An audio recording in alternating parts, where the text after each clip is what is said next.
And now the next case. All parties in the matter of Yonkers versus Ponce. Step forward, please.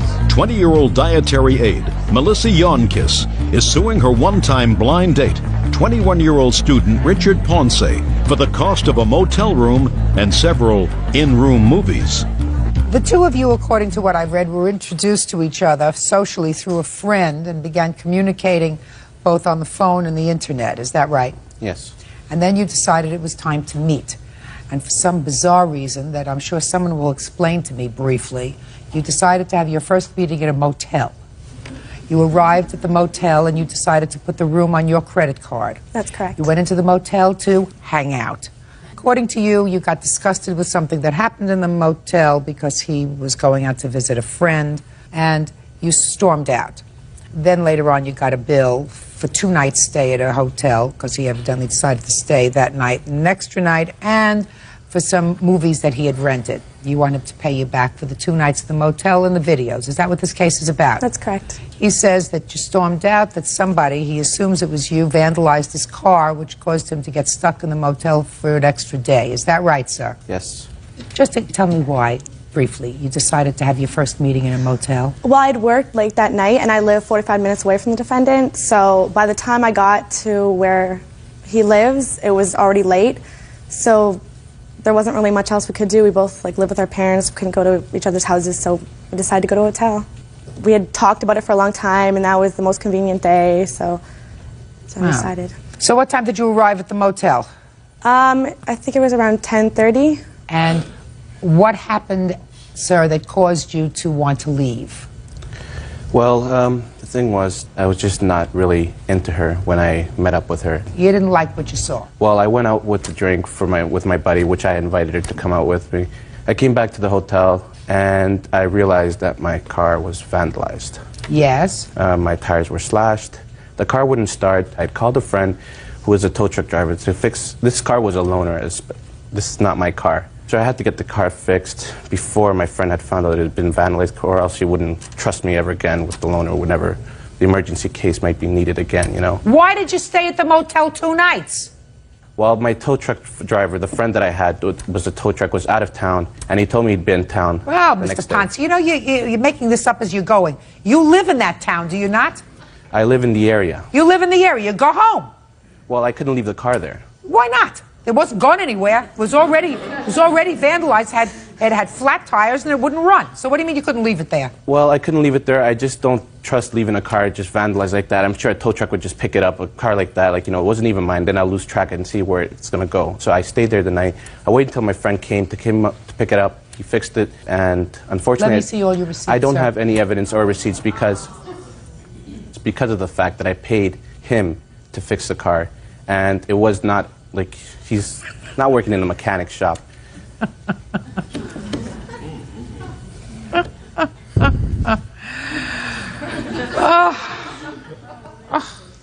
You are so full of yourself.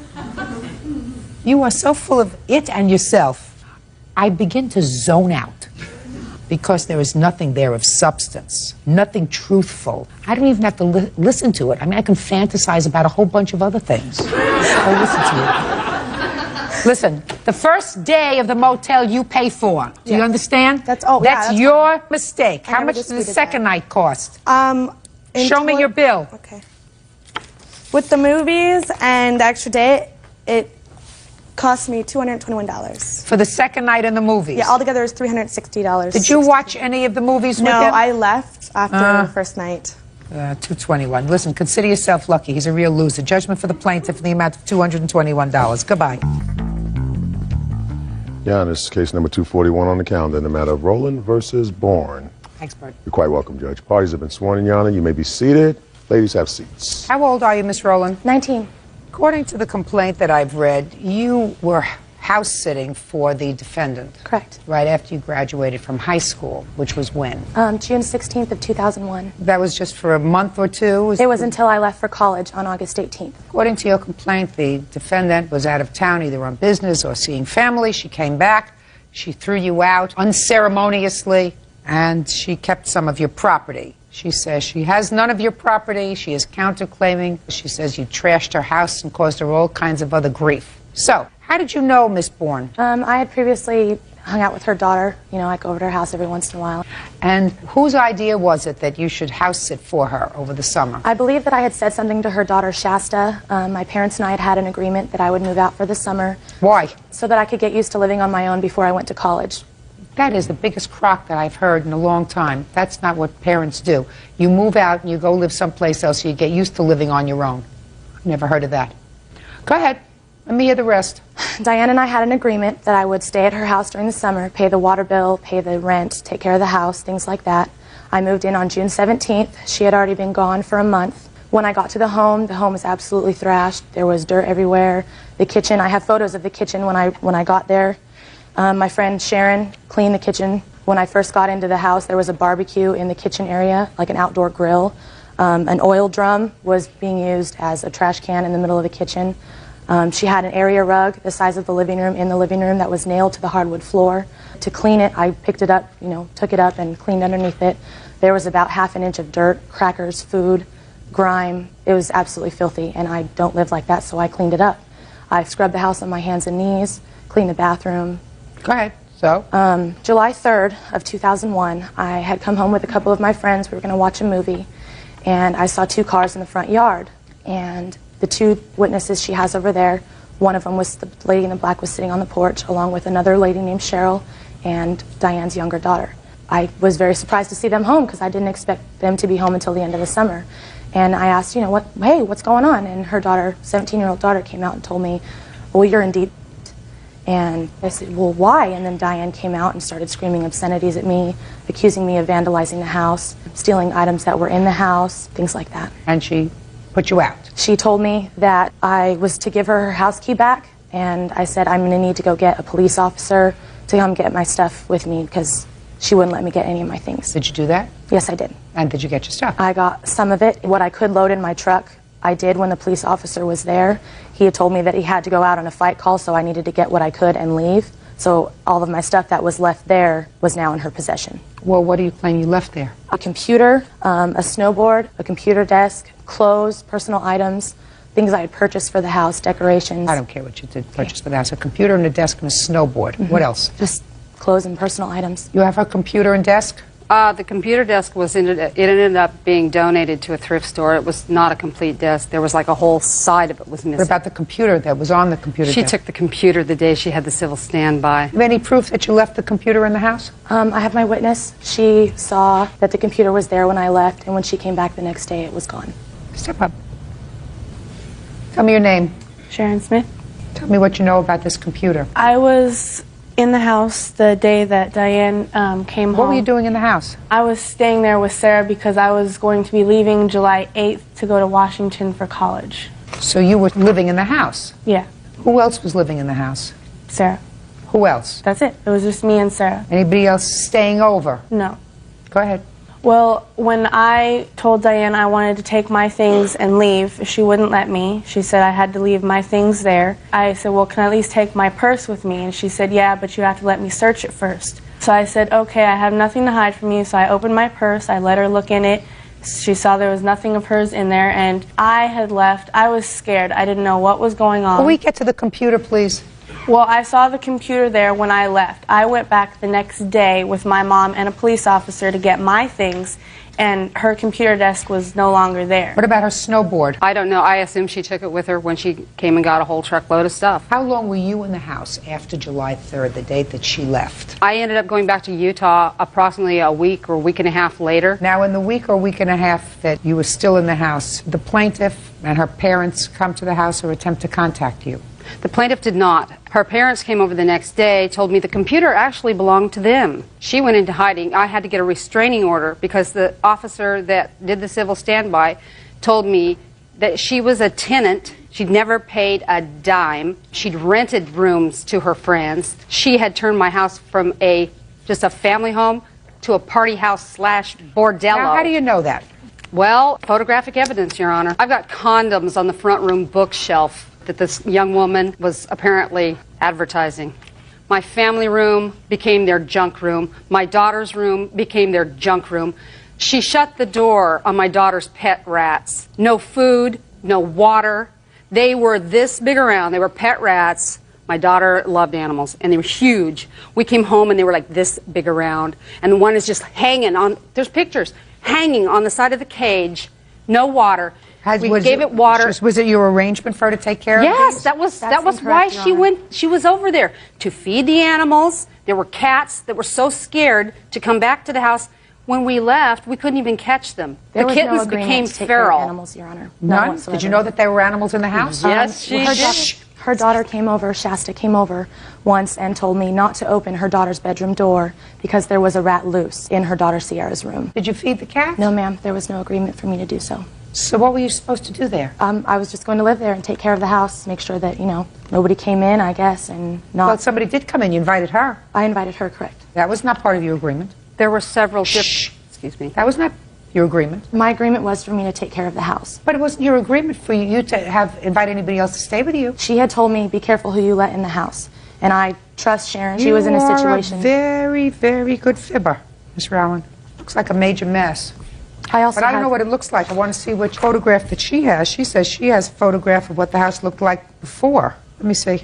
Sharon took these pictures before she cleaned the kitchen. These dishes and stuff was in the kitchen before we got there. This is Sharon. Sharon? Yeah. When did you clean the kitchen? The first day I was there. Which was when, Sharon? That would have been... That would have been immediately, right? Well, when she moved in. Sarah was there before I was. You mean Sarah was living like a pig before you came? She was in the process of moving her things in for a couple of days, and she asked me if I'd come over and help her clean the house. And I did, and after I cleaned the house, that's when Sarah told me that I could live with her. Uh-huh. I don't know where your computer is. Haven't a clue. Don't know where your snowboard is. I haven't a clue. She doesn't have it. You breached your agreement with her. Your agreement with her is that you were supposed to stay there and take care of the house, take care of the animals. You did none of that. The house looks pretty trash to me, and in addition, you brought in at least one other tenant without her permission. So who knows where your computer is. You have a counterclaim. I want to see what you claim the damages because you were a tenant in this apartment. So tell me what your out-of-pocket damages were. My first loss was the loss of my vehicle. I left California to find work. In that part of California, there's just nothing. Come on. So I had to leave, take time from my job to come home to deal with that. And? All the money that I saved to pay for my car, I ended up losing my car. All right. Because I had to quit my job. A little too far removed. Come on. You're not going to get a new car. What else? Let's go. I lost a bunch of my personal possessions. Like what? Family heirlooms. They broke a chair in my living room. They scratched the hardwood floor. You're a tenant. I want to know what your out-of-pocket is. The doors that she ripped the locks show me what you had to pay to the landlord. I don't have that. Well, then I can't help you. You have a cleaning bill. I mean, you showed me a lot of damage. The cleaning bill would have been my own sweat and blood. Your Honor, I have a statement from the carpet cleaner regarding the carpet. I'm not reading a statement. I don't know who those professional carpet cleaners were. And quite frankly, I don't believe a lot of what you say. Okay. You understand that? I don't believe a lot of what you say. It's too convenient. I also have an incident report from the police officer stating that there was no vandalism in the house. Oh, I'd like to see that. That I'd like to see. I wonder if I could see that too. No, it just says, listen to me, I'm going to tell you what it says. Okay. Everything appears to be code for residence is just dirty with clothes. Well, that's pretty much what I saw.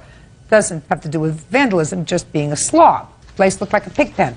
That's pretty much what she says, because she said she didn't have a professional anybody in there. All she did was, through the sweat of her own body, cleaned up after you. What else? You want to show me a police report? No, it's just the contract on my car. My down payment on my car that I lost, $5,000. First of all, you're supposed to use good judgment. You have an 18-year-old that you let move into your house who just graduated from high school. Not necessarily good judgment. It's not one of my finer moments. Well, I wouldn't do it. Would you do that? No. Well, I didn't have any reason to think that she would screw me over. Except that she's a high school kid. I found out later she called me and said her parents had kicked her out because she'd stayed out one night partying, and they were very strict. That's incorrect, Your Honor. That is I don't know what the reason incorrect. is that you weren't staying with your parents. It certainly wasn't the cock and bull story that you gave me at the beginning of this She case. had stolen their that they wanted credit to see card, if you could Your manage Honor. on your own. Listen, you're not entitled to a thing. I don't know where your computer is. I don't know where your snowboard is. I don't know where any of these things are after a year. Madam, you are entitled to nothing as a result of your bad judgment. If you had to clean up after her, that's what you did. The loss of your car is not her fault. Goodbye. Parties are excused. You may step out. She turned my home into a bordello. She lived in filth, and I cleaned it up. She had several overnight guests, males, multitudes of them. Her family's white trash. She was a tramp, and she was a troublemaker and a thief. Don't associate with white trash. And now the next case. All parties in the matter of Olenichuk Robinson versus Crandall. Step forward, please. 21-year-old homemaker Jennifer Olenichuk and her boyfriend, carpenter Michael Robertson, are suing their former friend, 22-year-old fast food worker Jennifer Crandall, for money owed and for vandalism to their property. Ms. Olenichuk, you and the defendant were good friends, according to what I've read, for about 7 years. And there came a time, it was past summer, that, according to you at least, the defendant was thrown out of her house. She lived with her parents or her mother, along with her child. And you volunteered to take her into your house that you share with your boyfriend. Right. She did, in fact, move in with you. And when was that? June 1st, 2002. And how old is your child? 11 months old. And the child came with you? Yes. And it was your agreement, according to you, that she would take care of some chores around the house, pay some minimal rent. Right. Your claim it didn't work out. You told her to leave because you believed that she had stolen some money from you. You changed the locks on the door. She came home. She got angry when she found out the locks were changed. She vandalized your house, vandalized your car. Ms. Right. Crandall says she owes you nothing. She didn't cause any damage. Judge Judy continues in a moment. It appeared that she was drinking. We were screaming at each other and yelling. She went to her car, got a crowbar out of her trunk, and went at my trunk with her crowbar. Real cases, real people. Judge Judy. Jennifer Olenichuk and her boyfriend Michael Robertson claim former roommate Jennifer Crandall owes for vandalism to their property and unpaid rent. Jennifer says the couple locked her out. So when did you find that she had stolen money from you? What makes you think she stole money from you? On August 8th, I was at work. I got paid $200 in cash. I came home late that night. We had a fight because I had used Jenny's car to go to work, and I came home late. So she was angry with you? Yes, very angry. We went to bed very late. The next morning, we woke up, and Jenny was gone with Cheyenne, and I went in my purse, and I was missing a $100 bill. Usually she left a note when she left. She left no note that morning, and she didn't call right away. She didn't call for a few hours after that. Then when I did talk to her when she called, she had told me that her and her sister-in-law had been at the mall getting some toys for Cheyenne and this, that, and the other. And I had asked her, well, you were kind of broke yesterday. And she had told me that she took exactly $100 off of an account that she has at the bank. Okay. So? After that, she didn't come home all day. I went back and forth with deciding whether or not I actually wanted to be kind of mean about it and just do things the way I did. And at like the last minute, I decided. And I packed up all her and her child's stuff and put it outside. She came home about 5 minutes later, and that's when things just escalated. I was in the house the whole time watching out the window.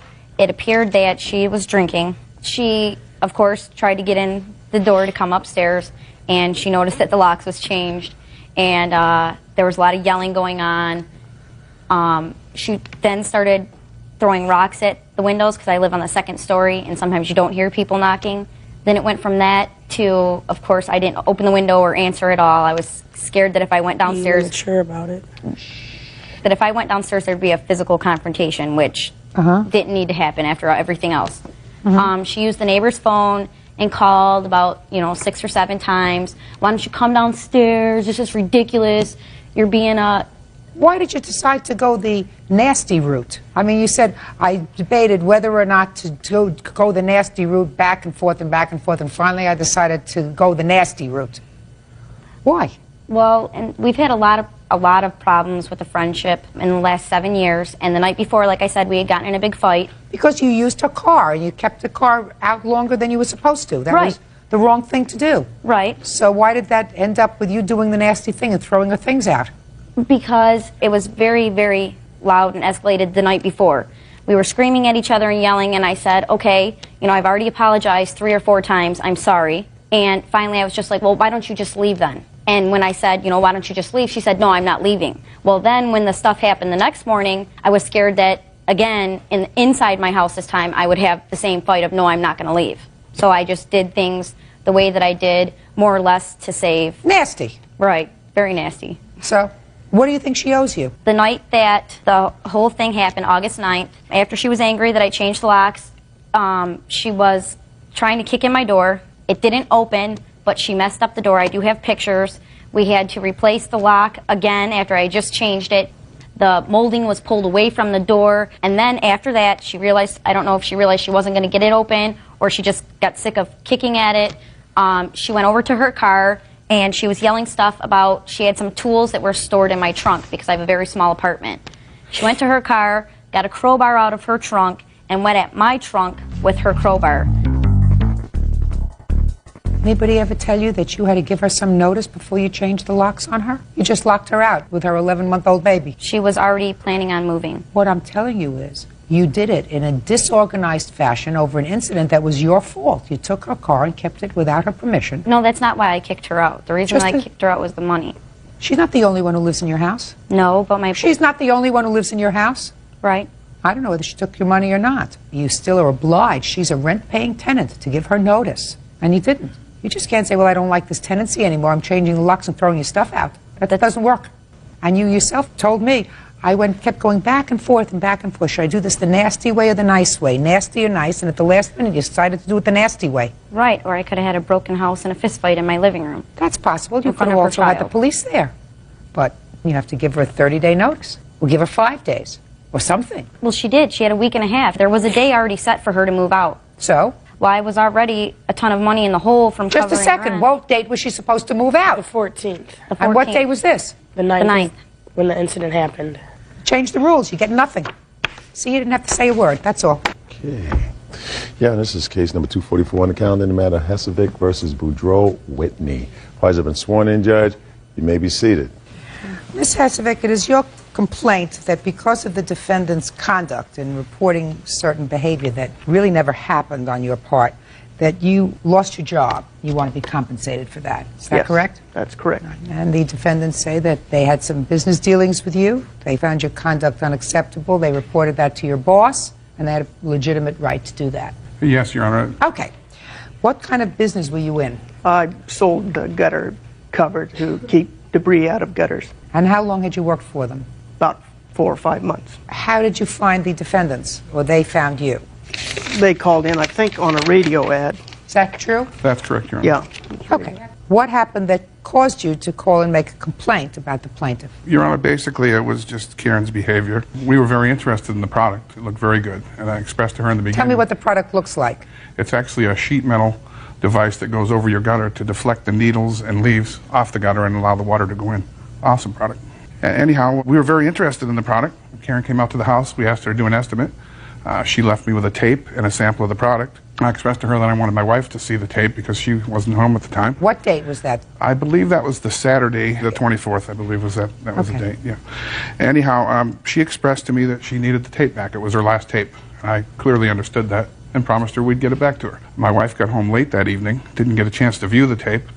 The next day, she did, which was a Sunday. We in turn decided at that point that we had some friends that would be interested in the product as well. So we figured we'd hang on to it till Monday and get it back to her.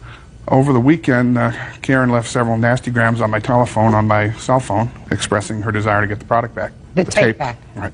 Come Monday, she made a phone call or two to the house, which my wife, Whitney, answered, and she can tell you basically what took place She called there. me on the phone. She called me on the phone and she says, I really need to get my tape back. And I said, well, I got a friend that owns a gutter company, and I wanted to let them see it to see if they thought it was credible, that it might work. And she goes, well, I really need to get my tape back. I says, well, do you only have one tape? She goes, yep, I only have one tape. I go, well, okay, fine. I said, come get it. And she did. On what date did she come? It was on Monday evening. Okay. Which would have been the 26th, Your Honor. Okay, Yeah, so what 26. happened when plaintiff came and got the tape? At that point, Your Honor, I'd arrived home from work, and I got a knock on the door, and it was Karen. She was obviously upset. I said nothing at first, went and got the tape, handed it to her, and said, I apologize that you didn't get it back as quick as you wanted based on the messages I retrieved. She was obviously upset. She got cranky with me and, grabbed it out of my hands and was obviously not real happy about the whole thing. And I said, Karen, the product that you're representing is awesome. I love it. We're interested in it. But the way you're treating me, I'm not going to buy anything from you. Her response was, I don't want to sell you anything. And I said, fine. Then I asked her to leave or I'd call the police. Now, several days went by and I got a subpoena served to our house, and it referred to a Bruce Hesevic was suing us for something. Now, I never met a Bruce. I haven't got a clue who Bruce was. So I was shocked. I didn't know what it was all about. In doing further research, I recognized the last name, which is on the back of her flyer, Hasevic and then Karen. So What kind of subpoena did you get? I got a small claims subpoena that said my wife and I, who she never met, Your Honor, were being sued for loss of income, libel, malicious behavior, slander, and so on. May I see it, please? Sure. Plaintiff's employer? Yes, ma'am. Well, you left that part out. I beg your pardon, sir. ma'am. I did call the gutter, the people I spoke to, Mr. Steve, and I expressed my interest in this product. And I said, a lady named Karen came to our house to show your product over the weekend, left us a tape. We wanted to view the tape for a longer period of time. She took it back, was very upset with me for keeping it. Can you please send me another tape? And he said, well, you're saying Karen? And I'm saying, yes, Karen. He says, well, I have no Karen working for me. He goes, there is a Bruce that works for me in that area. You sure it wasn't a man? I says, no, it was a lady named Karen. Fine, I'll send you a copy of the tape. Then a short while after that, we had a sheriff come to our house looking for us. We weren't there. We had a PTA meeting. My boys told us. And then you got served with... Served after, yep. Okay. And then I went down to the courthouse and filed for a jury trial, figuring I'm going to get this thing out in the open. Okay, now I got you. Bingo. And it would be fair to say that in your conversation with Mr. you voiced some displeasure with the salesperson. Absolutely. You did. You said, I don't like the way I'm being treated. I didn't like the way I was treated. No, I'm a sales manager, Your Honor, and I think when you want to make a sale, you're nice to people. Bruce and Karen, same person? Yes. Okay, so that's both you. Mm-hmm. Now, when you went to work for this gutter cover company, did you interview with this Mr.? Yes. I actually did sales before I ever met him, and then... For the same company? Yeah, I was working for the previous franchisor, and he came down after that. I sold several deals before that. When you interviewed and worked for them previously, you worked for them as Bruce. Right. To your knowledge, did this Mr. know that you were also Karen? We had talked about it. I called the office and said that there would be a person as Karen out there, and that my hair was long, and that people do see me as a woman. You intend to maintain that persona? Yes. My problem, Ms. Hasevic, is that you seem to ascribe some behavior to the defendants, which is actionable. Why do you believe that they do not have a right to call your employer and say, I'm dissatisfied with the kind of treatment that I got from your rep. I like the product. I'm interested in buying the product. And if your employer decides, for whatever reason, to let you go, why do you feel as if you have the right to sue the defendants? Because when I talked to Steve on Tuesday, he told me that the severity of their complaint against me was such that he had to believe that they were telling the truth. I told him they were not telling the truth, and then I told him exactly what happened. And as she said, she told me to come out and pick up the tape. On the phone call, she did not say that. She hung up on me. And I have copies of the phone call that was made to him. He said I made several threatening phone calls. You went out there to get the tape? Yes. No, I said What nasty grams. I didn't say phone call. Nasty grams? Yeah, on my cell phone. When you went out there to get the tape, tell me what happened. Well, I got out of my car. Their kids yelled from the top of the deck that the lady from the gutter is here. And I heard her yelling at her kids, I don't want to talk to her. Tell them to go down to the basement door and talk to the father. And so they came out and told me that. So I went around under the deck into the basement door that they have there. He opened the door part way and handed me the tape, and he said some remarks to me. And I said, well, you promised to have it back to me by 5 p.m. on Saturday. I said, you never called? He said, oh, yes, I did. But I was at home from 3 o'clock all the way till 10 o'clock at night. There wasn't one phone call. I have a message machine on my machine. There you go. That's why you didn't answer it. And sorry. No messages were even left. Nope. That's so? True. So, yeah. So? And, yeah, so he didn't call to say he wasn't going to meet me. He could have left a message machine on there. He knew that the tape was So what did you say important. to him? He made some comments, and then I told him that I had to use that for sales, and that as he knew I had appointments on Monday morning, I didn't get the tape till 7 o'clock Monday night. And? So he says, well, you're losing more business. You forget the golden credo, yep. which is the customer's always right. Want me to deliver the damn tape? I'm sorry. The customer's always right. Because you had a real live customer there. You had a customer who was really interested in your product. $6 grand. Listen. I'm sorry. That's a hothead.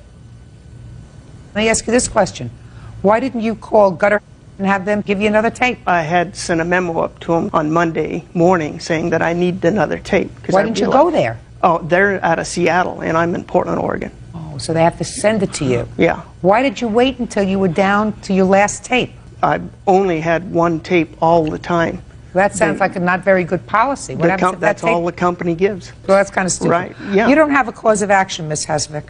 He has an absolute right to call the company and say, I don't like her attitude. I don't like the way she spoke to me. I was interested in your product. I'm still interested in your product. He's not trying to put one over on these people. He's calling and saying, listen, your lady who you sent out here was rude. She took off. She doesn't want to do business with me. I'm still interested in doing business with your company. Send me another tape and send me another rep. And if by virtue of that statement, Mr. let you go as the rep for the company in your area, so be it. It may also have been that Mr., and I don't know, he's not here, was not happy about not knowing what gender person was going out. He thought it was one gender and it turned out to be a different gender. That's possible too. That coupled with what they said, listen, I don't need this aggravation. But they have a right to call. Yes. They have a right to make a complaint. That's what the First Amendment's all about. So your claim is dismissed, that's all. Parties are excused. You may step out. Basically what happened as a result of this individual not being honest. Some people can lie and get away with it. Honesty is the best policy. You know, she should have been honest and she wasn't. And now the next case. All parties in the matter of Panzeri versus Maria, step forward, please. 25-year-old dental hygienist Gina Panzieri is suing her former friend, 23-year-old student Heather Merrier, for her share of a vacation in Daytona Beach. Ms. Panzieri, you and the defendant have been good friends, decided to take a vacation together. According to your complaint, one of you purchased the tickets, the airline tickets, and the other one reimbursed for half, and then the agreement was that the defendant would pay you for half the hotel. You booked that on your credit card. You went away, she didn't pay, you want her half. Correct. Now, you had an agreement to pay half the hotel. Yes. You went away with her. Yes. You didn't pay half the hotel. No. You have a defense. Yes. Okay. How much is half the hotel? Her half of the hotel is $1,075.44. Okay. And can I see the documentation for that, Absolutely. please?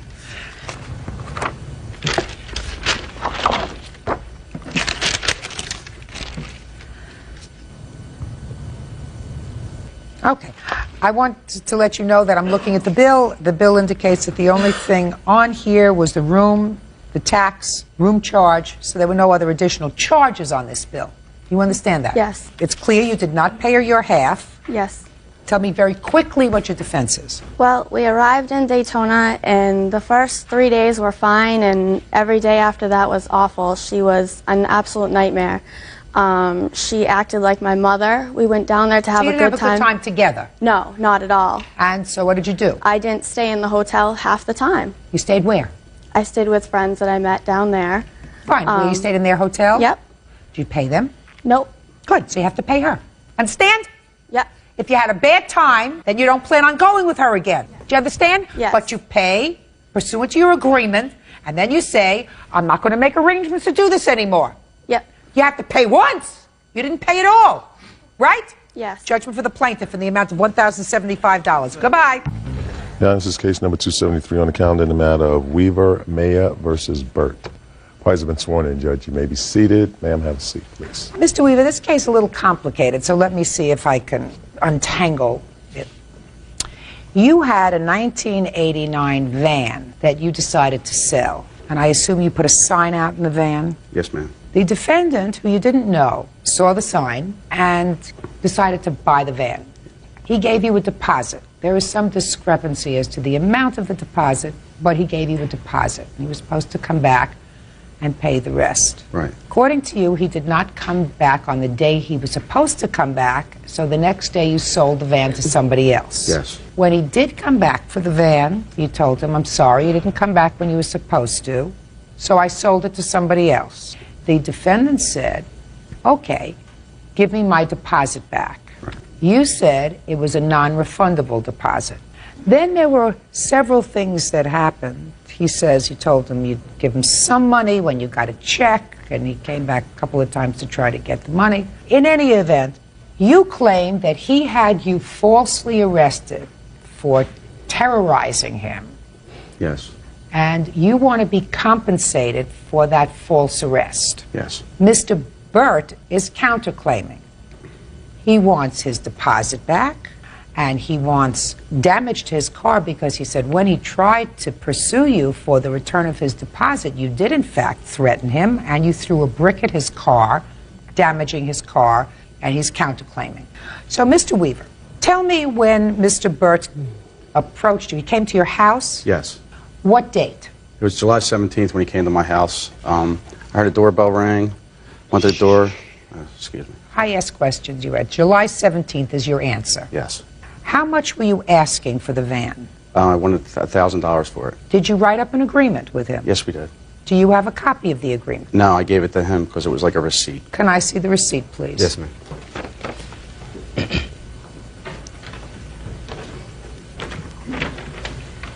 I want the original receipt. Well, ma'am, what happened to the original? My wife had washed my pants and it got destroyed, and I had to make a copy of it. You say the price was $2,000, Mr. Byrd. Actually, I want you to make very, very certain, Mr. Byrd, that we understand each other absolutely 100% right. Do you understand? Yes, ma'am. How much of a deposit did you give him? I gave him a $1,200 deposit, ma'am. Show me proof that you had $1,200 with you and where you got the money from.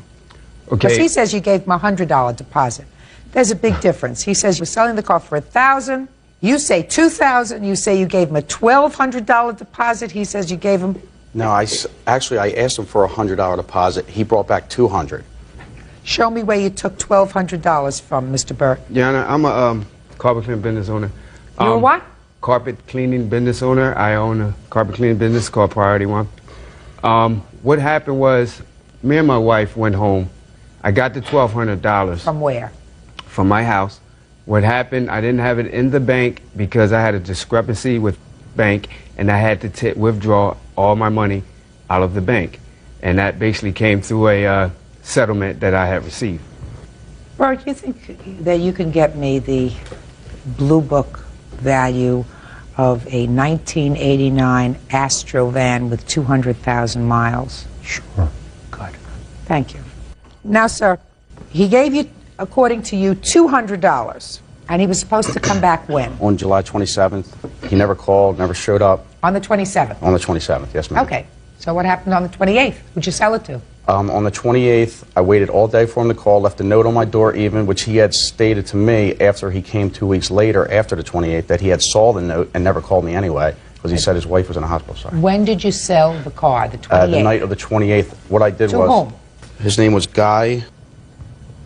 And you have all of his information, is Yes, that right? I have the canceled check and the And what's receipt. the canceled check? You can step up. Byrd isn't here. Step up. I'm sorry. This is the receipt we wrote up the day of 28th. Good. That's Step canceled back. check. Thank you.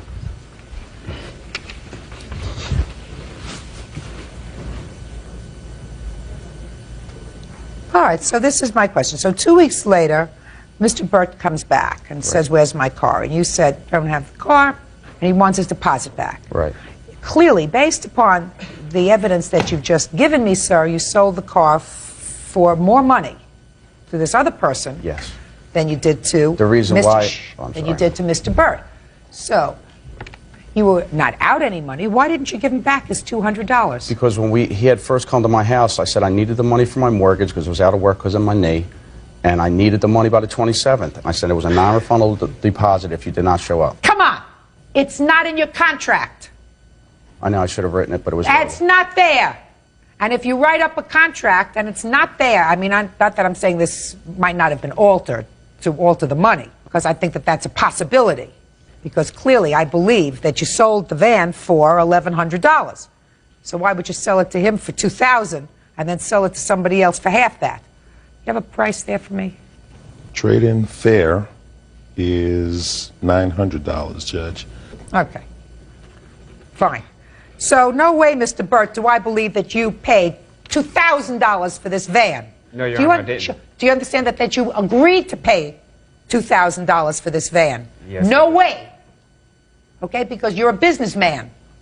And a businessman doesn't pay twice as much for something that it's worth and it's listed in that book for. So this, sir, that you handed to me, you altered. No. Oh, yes, you did. Yeah, you did. $2,000. Deposit $1,200. That's what you wrote here. So somebody wrote in a 1 in front of the 2 and changed the 1 to a 2. Somebody did that.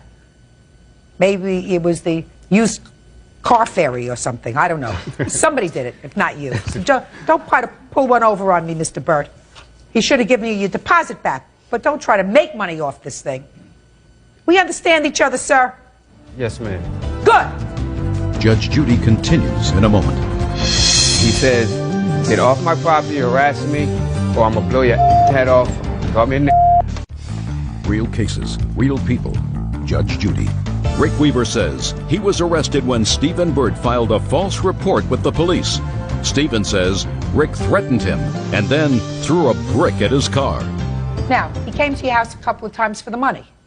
Is that right? Yes. The first time he came, I had told him it was non-refundable, and he left. He said he's going to sue me. I said, fine, do what you got to do. He came back again, and in good faith, I said, listen. I said, in good faith, we had a verbal agreement about the deposit. Said it was non-refundable. It was verbal. I said, in good faith, I'll give you half of it back when I get my disability check.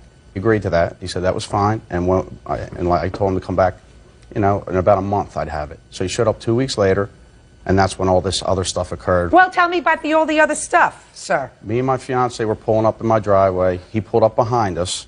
We were walking up to my door, and he said, I need to get all your information. I said, what do you mean information? He said, for information to sue you. I said, you have my information. You have you know where I live. You know my name. I said, you have all my information. There's nothing. I said, you get off my property or I'm calling the cops because you're harassing me about this $100. And he left. Why? It's not 100. It's 200. Yeah, I know, but we had agreed on 100. You didn't give him the 100. No, because I didn't have my disability check yet.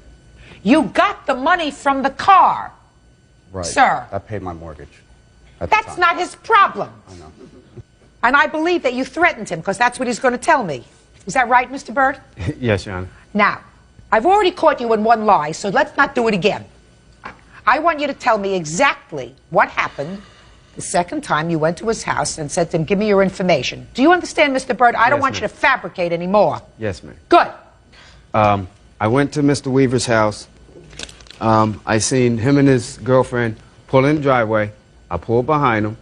Mr. Weaver came over to me. He says, I told you when I get my disability, I was going to give you the $100. I said, well, we need to let a judge decide what to do in this case because I shouldn't keep coming to you for a deposit that You're you owe me. absolutely right. I said, and the reason I'm here is just to get your complete address and a telephone number so they can contact you. Okay. He stormed away from me. He went in the house. He came out, slammed open the screen door. He was pointing an object at me. I couldn't see what it was, but he says, get off my property, harassing me, or I'm going to blow your effing head off. He called me in. I got in my car. He came off the step. He threw a brick, and he did damage to my car, doing over $800, Your Honor. And I have pictures of the damage. Well, let me see. I also have a... and I want to see the police report. I don't have the police report with me. I Why just not? have... The only thing that I received was a complaint from Mr. Weaver. They never gave me a police report where I filed on him. When did you file? I filed the same day. Where? At Clementon Police Department. So you left his house and went right to the police department? Yes, ma'am, after he threw the brick. Okay, when were you arrested, sir? The next day, me and my fiance and her 12-year-old daughter were pulling up my driveway. Chief pulled in. I've known for years. And he said, Rick, I have to arrest you. Someone said you threatened him with a gun. Mm-hmm. I said, you know me better. And I said, I hate guns. I don't even let my kids play with plastic guns. It's not true, Your Honor. Shh, quiet. And he said, well, I have to do my job. It's coming from Camden Superior Court, and I have to do my job. So they arrested me. Took me down, fingerprinted me. I got arrested in front of my 12-year-old future stepdaughter, which was very embarrassing and degrading. They took me down in front of all my friends who were police officers. I'm friends with everybody in the town. Arrested me, fingerprinted me, photoed me. I had to go in a van, ride around in a van, a county van. They put me in a holding cell for 22 hours with 18 guys. The one was the guy was laying next to me on the floor was defecating in. I don't care. Don't go into. Listen to me. Your all could have been avoided if he gave Miss $200. Right? All could have been avoided if he gave Miss $200. Now, I have a question for you. Yes, ma'am. Did you throw a brick at his car? No, ma'am. No, I don't believe you did. No, ma'am. I don't believe you did, but I do believe you threatened him. No, I did not. Oh, yes, that I believe. I believe that you told him to get off or you're going to blow whatever. That I believe you did. You see what happens when you lie once, Mr. Byrd? When you lie once, like this, and you hand this kind of stuff to me, then I find suspect other things that you say when it's not consistent. What is consistent is that he got annoyed with you coming around, that when you came back and you were very polite, you said to him, I need all your information. I need your full address. You had his address. All you had to do was look up at the number on the house and you see his address. You wanted a phone number. Do you need a phone number? I'm not sure you do, but you wanted his phone number. I can understand him not wanting to give you the phone number because maybe he was afraid that you'd keep calling to harass him. But I do believe he threatened you. Don't believe this, don't believe this. So I believe you have the right to go and say he threatened me. If they followed through with that, I assume you told them the whole story, then you have no case. Now, you have a counterclaim for the return of your deposit and the damage to your car. He's suing you for $3,000 for intentional infliction of emotional distress for the time he spent in jail and being arrested, all of which came about because he didn't do the right thing. He, in effect, stole your money. Understand that? You stole his money. He gave you $200. You refused to give it back. He was very patient. You were treating him like a fool. And that's what happened to you. Real cases, real people. Judge Judy. Rick Weaver says he was arrested when Stephen Byrd filed a false report with the police.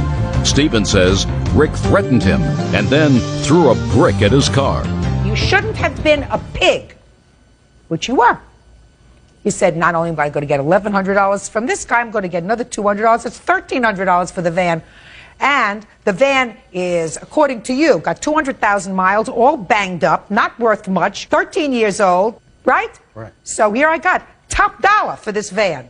So you spent 2 days in jail because you were a pig. As far as you're concerned, sir, you're suing him for $2,085.12, damage to your car, which I don't believe, and return of the van deposit, which you say is $800, which I also don't believe.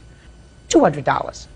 So you get $200, you get $200, you both get nothing. Goodbye. Excuse, you may step out. I think he should have handled it more like a man. He pleaded his case. I had to pay $7,500 cash bail, and I spent 2 days And in the jail. prosecutor in Camden ended up throwing it out anyway because it was all the based on a cases thrown lie. out because he lied to him. And now the next case. All parties in the matter of Barker versus Laughlin. Step forward, please. 25-year-old occupational therapist Carla Barker is suing her ex-fiancé, heavy equipment operator Donald Laughlin, for the return of a waterbed mattress and 2 jackets. Miss Barker, you and the defendant have been engaged for a period of time well over a year ago. Correct. According to your complaint, you broke up in September of 2001. You moved out. The defendant owes you for some furniture and 2 jackets. That is correct. Fine. Those are the 2 jackets. Yes, Byrd, ma'am. would you transfer the 2 jackets to her? He says you can take back the 2 jackets and I don't owe you a dime. Is that right, sir? Exactly. Great. So, Miss Barker, you can tell me now. Now you have your 2 jackets back. Yes, ma'am. Have you lived in the same residence or in the same city for the last year and a half? Yes, ma'am. I've lived there for 6 years. Worked at the same job? Yes, ma'am. So are you Rip Van Winkle? Where have you been for the last year and a half if you claim he owes you money?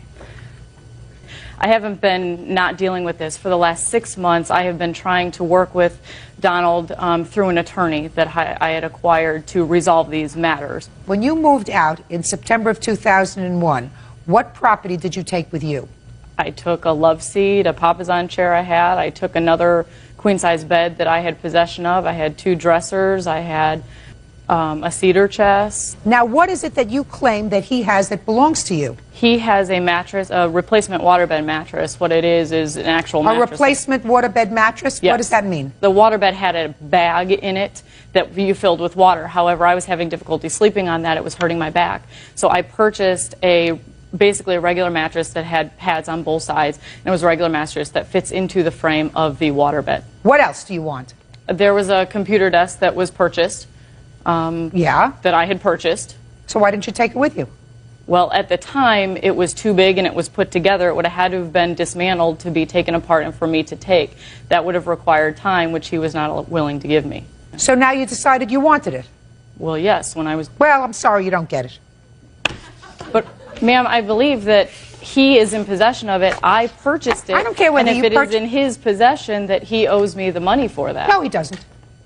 Can I ask why? Yeah, you can. I'm going to tell you why. Okay. There are no courts for people who live together. Clearly, when you separated, he had no problem with you taking a whole bunch of stuff out of the apartment. Because I read your complaint. I read your complaint and I read his answer. He had no trouble. You left, and you said, "You take this stuff. You want to take this stuff. You take it. The rest of the stuff, you leave here." You couldn't take this big bandura with you. You had no place to put it, so you said, "The hell with it. I'll leave it there." As far as the bed is concerned, you had him get rid of his waterbed because you had a pain in your back. He got rid of his waterbed. You put another mattress there. Now you want the mattress back? Yes, ma'am, I do. Because well, you he is can't still have in it. possession You of the bag that went in the first place. You can't have it back. Because if Then you I wanted believe- any of these things back, a week after you moved out, if you had gone to him and said, "Now I want these things because I believe they're mine," then you litigate it. Ma'am, You we don't have come been into dealing court a with year and a this half for- later and say, "Well, now I have a house that's big enough." Ma'am, I When should haven't it be? moved either. My place of residence is still the same. What does that have to do with anything? Because it's not the fact that I can fit it, it's the fact that I want him, and I believe that he owes me for that. He's And not giving you a penny. I have been dealing with He's an not attorney giving for you 6 months. a penny. The day after you move out, you resolve all issues. He lets you take a whole bunch of stuff with you. And all of a sudden, you wake up 8 months later and say, I think I'm going to want that mattress, or at least I want money for it.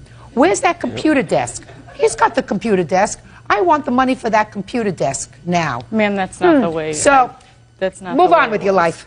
Don't bother me. You got your jackets back, that's it. Now, this is case number 287 on the calendar in the matter of Ortiz versus Palacios. Parties have been sworn in, Judge. You may be seated. Gentlemen, have seats. Mr. Ortiz, you and the defendant have 3 children together, is that right? That's correct, Your Honor. You say she owes you some money. Ms. Palacio says she doesn't owe you anything. As a matter of fact, she believes that you should give her some money for medical bills for the birth of one of your children, as well as some personal property. Is that right? Yes. How old are these children? The other one is 4 years. That's a boy. The other one is 3 years. And my baby boy is about 9 months. And where do these children live? Currently, they live with the mother. Is that right? Yes. And who do you live with? With my parents. How long have you been together with Mr. Ortiz? We were together for almost 5 years. During that time that you lived together? Yes. Is that right? That's correct. When did you go back to live with your mother? On May 28th, 2002. And since you've been living with your mother, how much child support has Mr. Ortiz paid you? Nothing. Why? Because she had failed to the child support agency to submit all the financial statement. Nothing had been settled to the child support I don't care whether it's agency. been settled. What do you think? The kids don't eat between May and settlement date? They don't have doctors? They don't have clothes? What do you mean, no? I mean, I do think the children, they eat, and they need stuff. Why didn't you give her any money? Because I don't have a job, Your Honor. You have 3 children and no job? That's true. Really? Something wrong with you? Yes. What? I got hurt at work on June 19 and got surgery on the July 27, and since then I've been TTD. What's TTD? Total temporarily disabled. What's the nature of your disability? Problems with my back. And you just had these problems with your back since a month after she left? No, that's incorrect. Well, how long have you had problems with your back? Over a year. Over a year? Mm-hmm. Who supports you? Nobody. Who feeds you? Nobody. You mean you haven't eaten in a year? Mr. Ortiz, who supports you? The only sort of income I was receiving was a work compensation. How much? This month I started receiving $210 for permanent disability. Who do you live with? Nobody. Do you have your own apartment? Yes, I do. You pay rent? No, I don't pay rent. Who pays your rent? Nobody, because I own the place. You own what place? The apartment. When did you buy the apartment? On the year 1999. While you were still together? Yes. How much did you pay for it? I paid $70,000. You have a mortgage? Yes, I do. Who pays the mortgage? I'm responsible to pay it. Mr. Ortiz, you understand where I'm going, sir? You're suing her because you wanted to pay for the cost of a trip. Reimbursement for some of a Disneyland trip that you took with her. Who went on the trip? The two of you. Who else? Our family. The whole family? Yes. When did you go on the trip? September last year. Was that shortly before or after you became disabled? I was already disabled by then. Then you shouldn't have gone on a trip to Disneyland. If you had no money, you don't go on a trip to Disneyland and expect her to pay half. She's got 3 children. You haven't paid her a dime since May. What, are you crazy? You think I'm going to give you any money? Shh, quiet! You think I'm going to give you any money? Man goes on disability. You're not too disabled to go to Disneyland. Spend a fortune in Disneyland when you're not working because you're disabled, because you have a back problem. And you expect me to order her to pay you for half of the trip to Disneyland? Hello? Then you want to be reimbursed for car insurance. You want to tell me about the car insurance? Yes, Your Honor. Go ahead. Last year, I referred her where she's currently employed. I put the word in for her, that way she can get hired. And then she didn't have a way to transportation. And then she said that she wanted to use my vehicle. And she promised me that she was going to pay for the maintenance and the car insurance for this vehicle. I'm not even asking her that question. You mean because you were unemployed, because you're disabled, because you have a bad back that only lets you go to Disneyland? She went and got a job. She needed a car to go to the job. You're living as a family with your 3 children. She drove your car, so you wanted to pay your insurance. Is that what you're telling me? Is that what you're telling me? Hello? What I'm telling you is that she promised that she was... I don't care. I don't believe it. I'm not even going to ask her. I don't care. You made 3 children. You made a promise, morally, to support them. You haven't done it. For a long time, you haven't done it. What? We split up in May. They spent 16 days with me, those children, on the month of June. The child support is to be retroactive as of June. Since then, I've been working with the child support agency, and I'm just waiting to pay all my... Listen to me, sir. Because you're waiting for the child support agency to tell you how much to pay doesn't mean that you don't give her money for the children. Do you understand? I understand, Your Honor. Good. You're living in your condo, paying the mortgage. She's living with her parents, who did not bargain to have 3, 4 little kids home with them because the 2 of you split up. She can't afford to live in her own place. Are you working? Yes. What kind of work do you do? Right now I'm a shift supervisor. How many hours a day do you work? Normally, a day I work 7.5. And who takes care of your children? My mother and my sister. What about him? He doesn't do anything. Why didn't he babysit for the children during the day? Because he was very abusive. That's why we got to he's very abusive that I wouldn't let him take care of a goldfish. In any event, Mr. Ortiz, you get no money from her. Nothing. You have to have a good moral character. First of all, you live together with her as a family, despite the fact that you chose not to get married. Why, I will never know. If you made 3 children, is there any reason why you didn't get married? Yes, Your Honor. There's a big What is reason. that? It's a long story from the very beginning. When she got pregnant, she was not living with me. You know, we were having an affair together. Why don't you tell me why you didn't get married after your 2nd child was born?